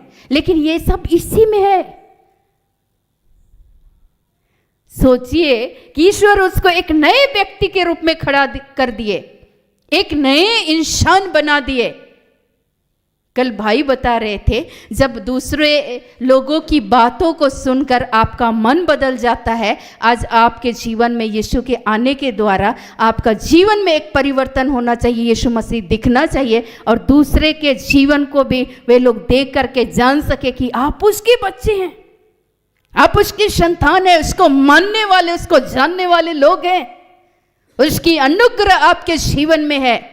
आज हमारे जीवन में जब आप रोग में, कष्ट में, पीड़ाओं में होकर के गुजरते हैं, उन क्षणों में याद नहीं आता है कि यीशु के कोड़े खाने से हम सभी भले चंगे होते हैं। याद आना चाहिए ना। हमारी बहन एक दिन हॉस्पिटल में एडमिट थी और वो काफ़ी कष्ट से जूझ रही थी, और उसको इंजेक्शन भी पड़ रहा था, सलाइन भी चढ़ रहा था, लेकिन मैं वहाँ पे बैठी हुई थी इनके साथ में, और जैसे ही डॉक्टर आई और डॉक्टर इसका लिप्स को देख रही थी और वो बोल रही है कि प्रभु का कितना बड़ा सामर्थ्य है, ये तो वचन बोल रही है। उस समय में ये ईश्वर को याद कर रही थी, परमेश्वर के वचन की ये घोषणा कर रही थी। क्यों? क्योंकि इसको खाएंगे तो उस कठिन दौर में, कठिन परिस्थिति में आपको याद आएगा, आपके पांव फिसल रहे हैं। ईश्वर बोलते हैं कि वो उसकी लड़खड़ाने वाले, उस फिसलने वाले पांव को परमेश्वर स्थिर करेगा, संभालेगा। ये दाऊद इस बातों को लिखते हैं भजन संहिता में। लेकिन जब आप वचन को पढ़ेंगे तो आपके जीवन में लग रहा है कि प्रभु सब अस्त व्यस्त हो चुका है, हम सभी बर्बाद हुए जा रहे हैं, प्रभु बचाइए। आपको लगेगा कि सब लोग बोलेगा, अच्छा तुम तो सबसे बड़े पापी इंसान हो, अब दुखी हो जाएंगे। आपको क्यों उस समय में याद नहीं आएगा कि ईश्वर का पुत्र खोए हुओं को, पापियों को बचाने के लिए आया है? याद आता है उस समय। क्यों? क्योंकि आपके पास इसको खाते नहीं है। आपको कई बार लोग नीचा दिखाएंगे और आप उनकी बातों को सुन करके आप झुक जाते हैं, चुपचाप हो जाते हैं। क्यों? जब आप झुकते हैं, परमेश्वर झुके हुए उनको सीधा खड़ा करता है। मैंने बताया ना, जब आप झुकते हैं परमेश्वर के लिए, यीशु मसीह झुक गए, पोंतुस पिलातुस के सामने चुपचाप खड़े रहे। इसलिए नहीं कि वो उनके पास सामर्थ्य नहीं था, इसलिए चूंकि ये परमेश्वर की इच्छा थी। यीशु को हमेशा याद था कि मैं इस पृथ्वी पर मारे जाने के लिए, कोड़े खाने के लिए मैं आया हूं। यीशु को मालूम था मेरे कोड़े खाने से, मेरे क्रूसित होने से बहुत सारे मानव जाति उद्धार को प्राप्त करेंगे। यीशु को इस बात का एहसास था। हमारे जीवन में हम लोग उस वचन के सामर्थ्य को भूल जाते हैं, उस वचन को खाते नहीं हैं, और इसलिए हम लोग भूल जाते हैं। कभी कभी ऐसा महसूस होता था जब सेवा के कार्य को करते थे, सारा काम करने के बाद कभी कभी ऐसा लगता था कि सुबह कभी भी उठा देंगे प्रभु, रात का 12 बजे हो 1 बजे हो, उसके कितने घंटे बैठा देंगे नहीं पता, फिर दिन भर वैसे ही। तो कभी कभी थक जाते थे, कभी कभी आलस भी घुसने लगता था, अरे छोड़ो आज चुपचाप रह जाओ। ऐसे क्षणों में पवित्र आत्मा ये याद दिलाते थे। मैं आपको बताऊं, आज मुझको याद आ रहा था रोमियो 12 पद संख्या 11 में प्रभु का वचन बहुत सुंदर लिखा हुआ है। यहाँ लिखता है, प्रयत्न करने में आलसी न हो, आत्मिक उन्माद में भरे रहो, प्रभु की सेवा करते रहो। ईश्वर उस समय अपने वचन के द्वारा फिर से ढारस बंधाते थे, बोलते थे प्रयत्न करने में, काम करने में क्या करना, आलसी नहीं बनना। आपको याद आता है जब आपके मन में आलस घुसता है? नहीं, क्योंकि आप वचन को नहीं पढ़ रहे हैं। ईश्वर बोलते हैं आत्मिक उन्माद, प्रभु के लिए आत्मिक रूप से आपके अंदर में जो शक्ति, परमेश्वर की शक्ति जो देते हैं ईश्वर, बोलते हैं उससे तुम भरे रहो, उस अभिषेक से तुम भरे रहो। इसके लिए तुमको आलसी नहीं होना होगा। जगाता है आत्मा तो तुमको जागना होगा। उस आत्मा को तुम शौकित नहीं करना, पवित्र आत्मा को तुम शौकित नहीं करना। ईश्वर उस समय में याद दिलाते हैं, जब आप वचन को खाएंगे तो ये सारी बातें याद आएगी। और ईश्वर फिर से बोलते प्रभु की सेवा में सेवा करते रहो। ईश्वर बोलते तुम इसीलिए बुलाएगा, सेवा करो करो। ईश्वर बोलते मानव पुत्र सेवा कराने नहीं, सेवा करने आया है। फिर बोलते अच्छा ठीक है प्रभु, मेरा शरीर साथ नहीं दे रहा है, लेकिन आप हमें सामर्थ्य दीजिए। फिर से मैं ईश्वर को बोलती थी प्रभु जो मुझे बल प्रदान करते हैं उनकी सहायता से, आपके सामर्थ्य से मैं सब कुछ कर सकता हूं। प्रभु दीजिए अपनी शक्ति को, अपने सामर्थ्य को, जैसे आप ईश्वर के पुत्र यीशु को दे रहे थे, हमें तो दे। जब आप रोज दिन वचन को पढ़ते थे, फिर एनर्जी मिल जाता था, फिर एक नए उत्साह के साथ फिर चले जाते। आज भी जब भी लोग बातचीत करते रहते हैं, बीच में खोल के फिर वचन पढ़ लेते हैं। पवित्र आत्मा बोलते पढ़, खा इसे। तो खा लेते हैं, लेकिन वो अपने समय पर फिर काम आता है। तो ऐसे ही प्रभु आपके जीवन को इस्तेमाल करना चाहते हैं, कार्य करना चाहते हैं आपके जीवन में। लेकिन हमारे जीवन में आज हम लोग के विपरीत परिस्थितियों में याद नहीं आता है। इसका मुख्य कारण ये है कि हम लोग ईश्वर के वचन को खाते नहीं हैं। वही ईश्वर आज बोल रहे हैं जो भजन संहिता में जो लिखा हुआ है, तू मेरी आड़ और ढाल है, मेरी आशा तेरे वचन पर है। हमेशा आपको यीशु मसीह पर, उसके वचन पर क्या करना है, ईश्वर पर आशा बनाए रखना है। वो ईश्वर आपको कभी भी धोखा नहीं देंगे। चाहे पहाड़ हट जाएं, पहाड़ियां टल जाएं, फिर भी मेरी करुणा, मेरे शांतिदायक वाचा कभी न टलेगी। ईश्वर का ये सब प्रतिज्ञा है, और उस प्रतिज्ञा को परमेश्वर क्या करते हैं, पूरा करते हैं। प्रभु की करुणा से आप जीवन भर घेर करके रखेंगे। ईश्वर बोलते हैं पंख फैलाई हुई चिड़ियों की नहीं, मैं यरूशलेम के अर्थात आप लोगों की मैं रक्षा करूंगा। उस कठिन परिस्थितियों में जब आप संकट से होकर के गुजर रहे हैं, परमेश्वर की सुरक्षा को आप अनुभव करेंगे। लेकिन कब, जब आपके पास परमेश्वर के वचन को खाएंगे, तो उस समय तो आपके साथ साथ वचन नहीं है। लेकिन मैं आज आपको बताऊं, प्रभु ने ये कह रखा है, इसमें लिखा हुआ है, ईश्वर अपने वचन को हमारे हृदय की पटल पर क्या करके रखे हैं, लिख करके रखे हैं। रोज दिन आत्मा उसको सींचना चाहता है। पवित्र आत्मा हमारे जीवन में हमें आत्मिक रूप से बढ़ाना चाहता है। हम लोग इस दरवाजे को रोज दिन ईश्वर के लिए खोलते नहीं है। ईश्वर खटखटाना चाहता है, हृदय के उस दरवाजे पर आकर खटखटाना चाहता है, हम खोलते नहीं है, उसको आने नहीं देते हैं जीवन में। वो परमेश्वर कैसे हमारी सहायता करेंगे। आज हमें उठना है और प्रभु के पास क्या करना है, जाना है। रुपया नहीं है फिर भी तुम चले आओ, ईश्वर आज बुला रहे हैं और ईश्वर बोलते हैं कि जो मेज तैयार करके रखे हैं, आज उस रोटी को खाने के लिए आप तत्पर हो जाएं। वचन की रोटी, जीवन की रोटी यीशु मसीह है, उसको खाएं। आपके जीवन में एक नया जीवन को आप प्राप्त करेंगे, जैसे मैंने एक नया जीवन को पाया। लेकिन जो उस समय में पवित्र आत्मा जो बोल रहे थे उसको सुनने का भी काम कर रहे थे। पढ़ो तो वचन को पढ़ रहे थे, खाओ, समझ में नहीं आता था, कड़वा लगता है, शुरू में कड़वा लगेगा, लेकिन अंत में ईश्वर बोलते मधु के तुल्य क्या लगेगा, मीठा लगेगा। लेकिन बाद में अच्छा लगने लगा कि नहीं, ये वचन हमारे जीवन के लिए है, ये वचन हमारे जीवन में हमारी सहायता करते हैं, ये वचन ईश्वर है और ईश्वर हमारे साथ है।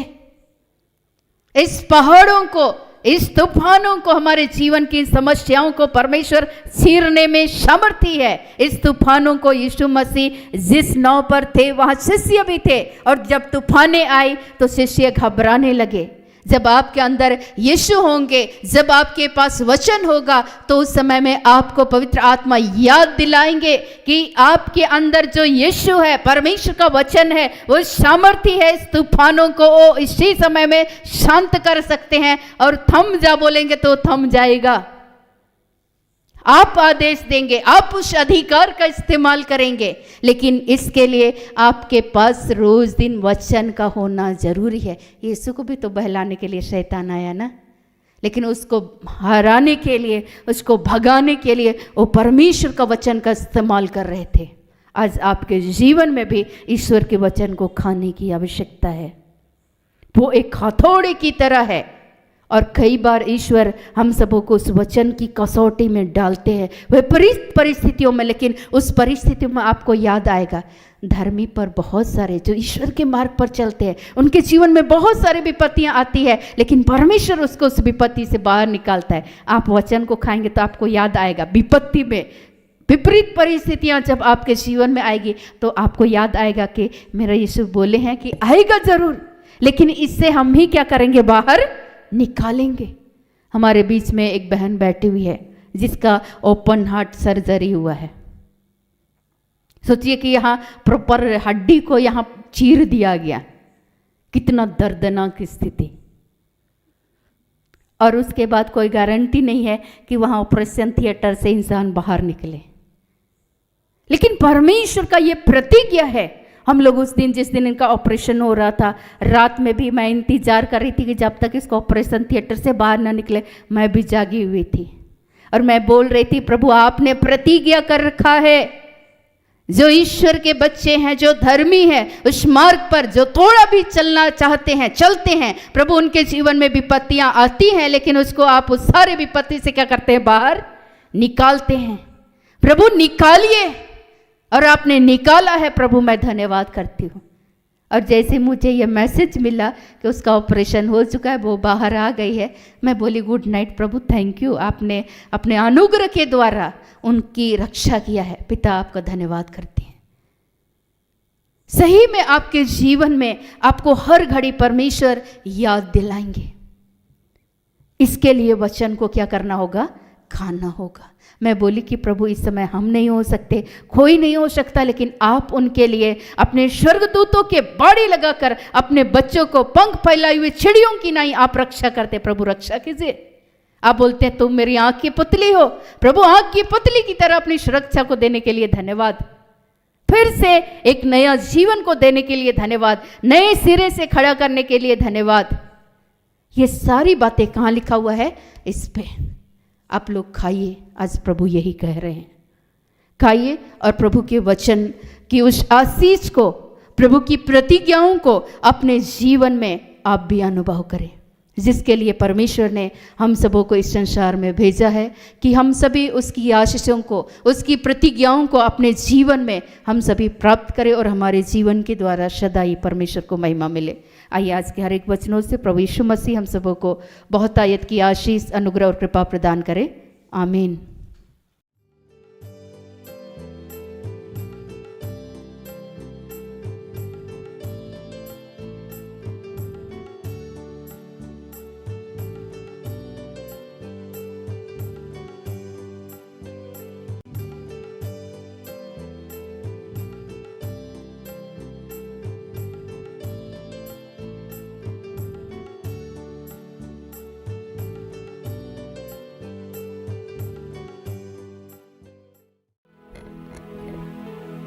आइए खड़े हो जाएं, प्रार्थना करते हैं।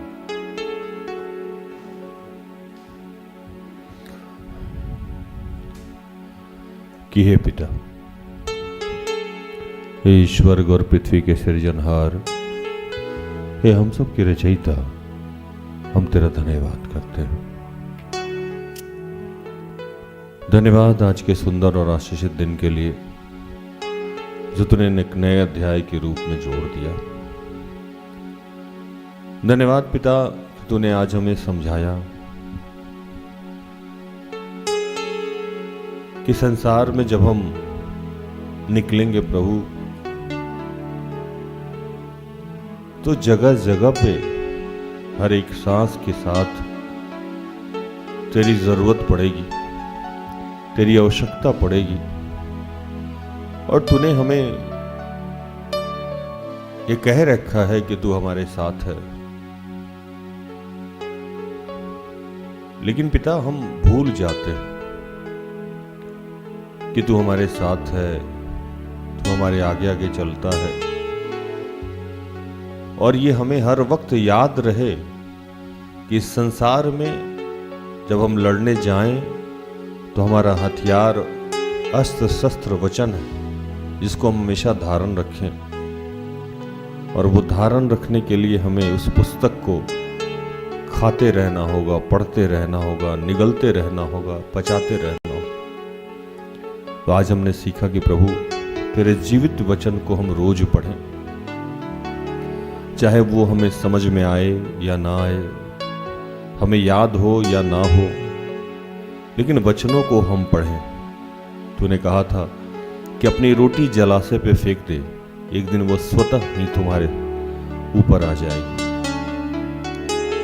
प्रभु अगर हम आज वचन पढ़ते हैं तो जब भी इसकी आवश्यकता होगी वो स्वतः ही हमारे जुबान पे, हमारे मन पे, हमारे हृदय के पटल पे आ जाएगी प्रभु। और इस वचन के सामर्थ्य से, इस शक्ति से हम बाहर निकलेंगे। हम जान पाएंगे कि तुम किस परिस्थिति के लिए कौन सी बातें, कौन सा वादा आपने हमसे किया है। प्रभु हम तेरा धन्यवाद करते हैं, ये सामर्थ्य आज हम सबको मिला है।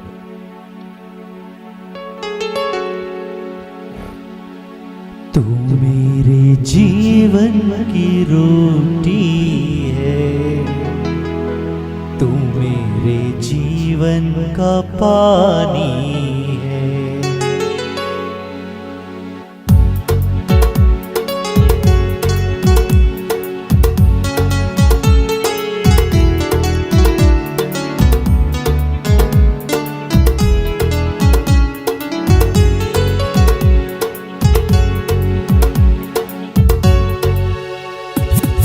तू मेरे जीवन की रोटी है, तू मेरे जीवन का पानी है। तू मेरे जीवन की रोटी है, तू मेरे जीवन का पानी है। तू मेरे जीवन की रोटी है, तू मेरे जीवन का पानी है। तू मेरे जीवन की रोटी है, तू मेरे जीवन का पानी है। खाता रहूं, पीता रहूं, खाता रहूं, पीता रहूं, खाता रहूं, पीता रहूं, खाता रहूं, पीता रहूं। तेरी ही महिमा गाता रहूं, तेरी ही महिमा गाता रहूं। तू मेरे जीवन की रोटी है, तू मेरे जीवन का पानी है। तू मेरे जीवन की रोटी है, तू मेरे जीवन का पानी है। ये पिता, जितने बीमार तेरे बच्चे हैं मैं उनके लिए प्रार्थना करता हूँ। संध्या, नेल्सन, जेम्स, निशा, राम, जोशी, सुरेंद्र, चंदन, संगीता, एलिजाबेथ, समेरा, जोआकिम, कुलजेंस, जगन्नाथ, बलमदीना, जो लोग बेरोजगार हैं मैं उनके लिए प्रार्थना करता हूँ। सुशन, स्नेहा, स्वीटी, रवि, जीवन, जॉय, अर्चना, हैरी, सचिन, शलीमा, सुमन, नीलम, अनमोल, आयुष, प्रियंका, अभिषेक, आरती, विकास। मैं उन लोगों के लिए प्रार्थना करता हूं जो नशे से ग्रसित हैं, नुवश,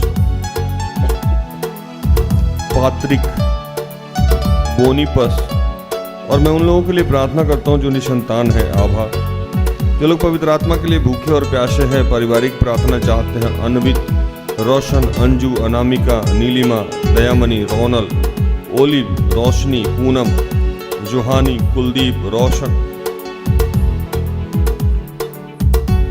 पिता, विश्व में जितने तेरे बच्चे हैं मैं उनके लिए प्रार्थना करता हूं कि आप हम सबके लिए कुछ ना कुछ आपने वादा कर रखा है, कुछ ना कुछ प्रतिज्ञा कर रखा है प्रभु, लेकिन वो प्रतिज्ञा हम भूलने लगे। आपकी वादा, आपका जो वादा है हमारे जीवन के लिए, उस वादा को हम खुद जानते भी नहीं हैं या जानते हैं तो उसे भूलने लगे। आपका हम सब के प्रति जो प्रतिज्ञा है उसको हम रोज याद कर पाए, रोज याद रहे, इसके लिए हम सबको ये सामर्थ्य दे रहा है कि हम वचनों को पढ़ेंगे, हम उस प्रतिज्ञा शास्त्र को पढ़ेंगे, इस प्रतिज्ञा वचन को हम निरंतर पढ़ेंगे। और हर परिस्थिति के लिए तूने हमें एक वादा किया है, हर परिस्थिति के लिए तूने हम सबसे एक कमिटमेंट किया है प्रभु। उस कमिटमेंट को हम याद रखे और तेरे वचन के सामर्थ्य से, तेरे सामर्थ्य से, तेरे साथ से हम विजय को प्राप्त करेंगे बेटा। इसलिए हम तेरा धन्यवाद करते हैं।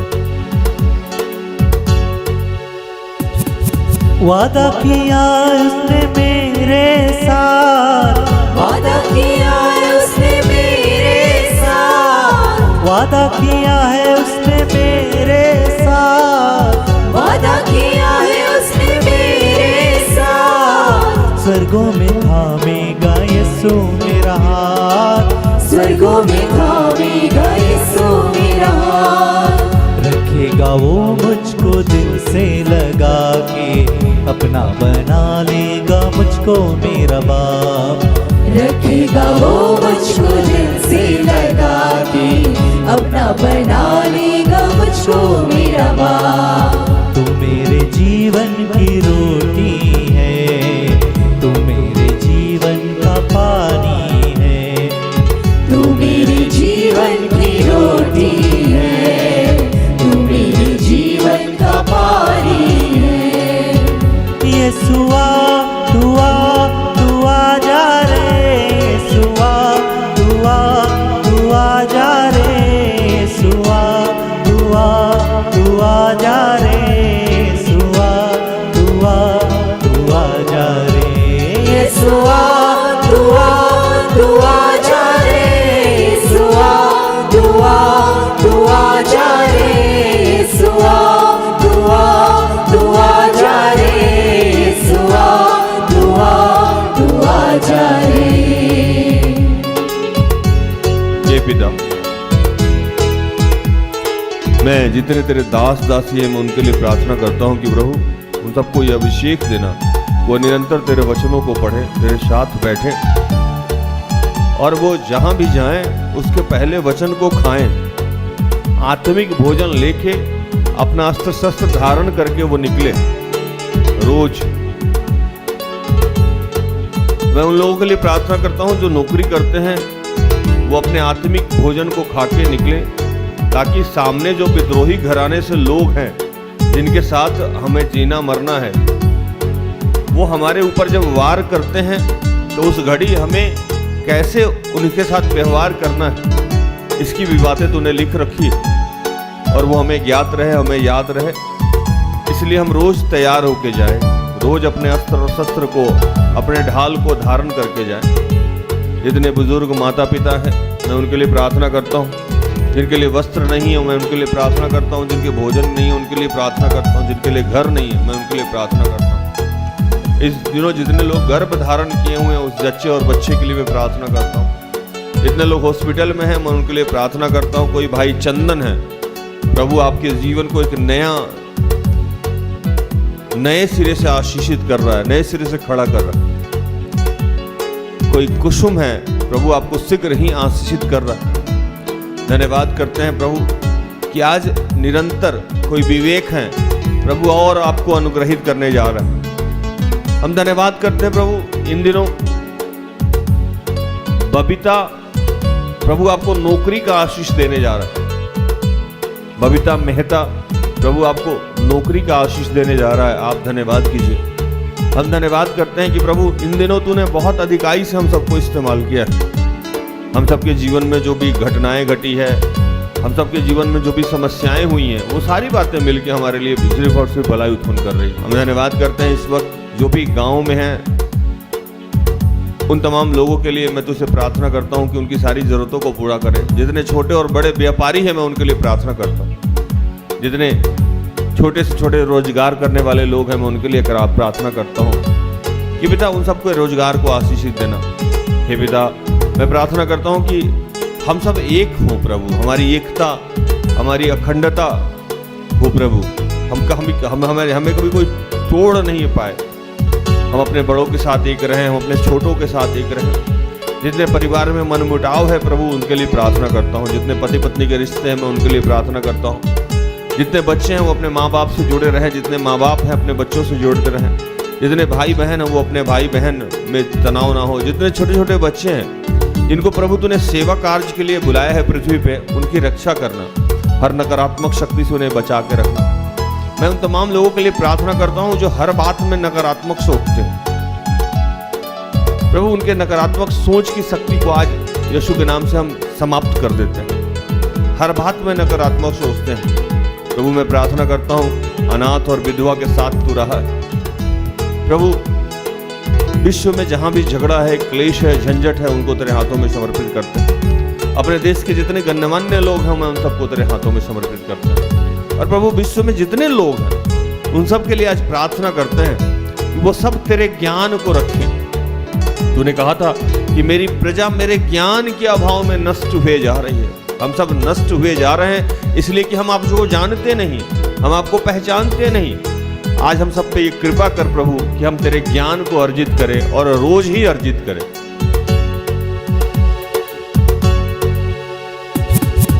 मेरे सर पे हाथ तेरा, मेरे सर पे हाथ तेरा, देता है हर पल साथ मेरा, देता है हर पल साथ मेरा। मेरे सर पे हाथ तेरा, मेरे सर पे हाथ तेरा, देता है हर पल साथ मेरा, देता है हर पल साथ मेरा। जाता रहूं मैं तेरी बंदगी में, तू है यहोवा बाप मेरा। जाता रहूं मैं तेरी बंदगी में, तू है यहोवा बाप मेरा।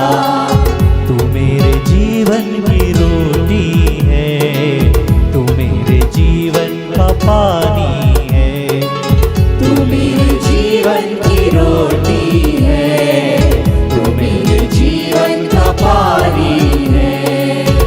यीशुआ तू आ जा रे, यीशुआ तू आ जा रे, यीशुआ तू आ जा रे, यीशुआ तू आ जा रे, यीशुआ तू आ जा रे, यीशुआ तू आ जा रे, यीशुआ तू आ जा रे, यीशुआ तू आ जा रे।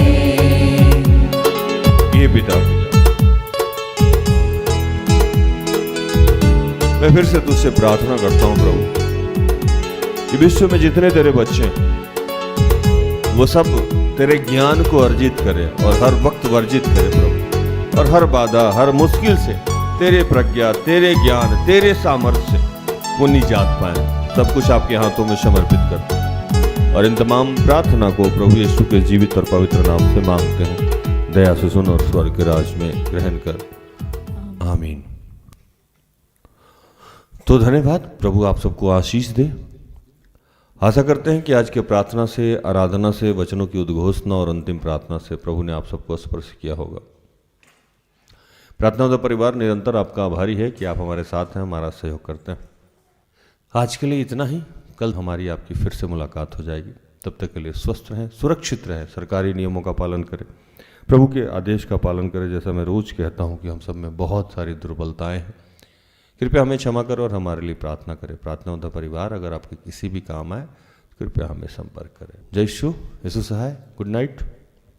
सारे दिल से, सारे मन से तेरी आराधना मैं करूं, तेरी आराधना मैं करूं।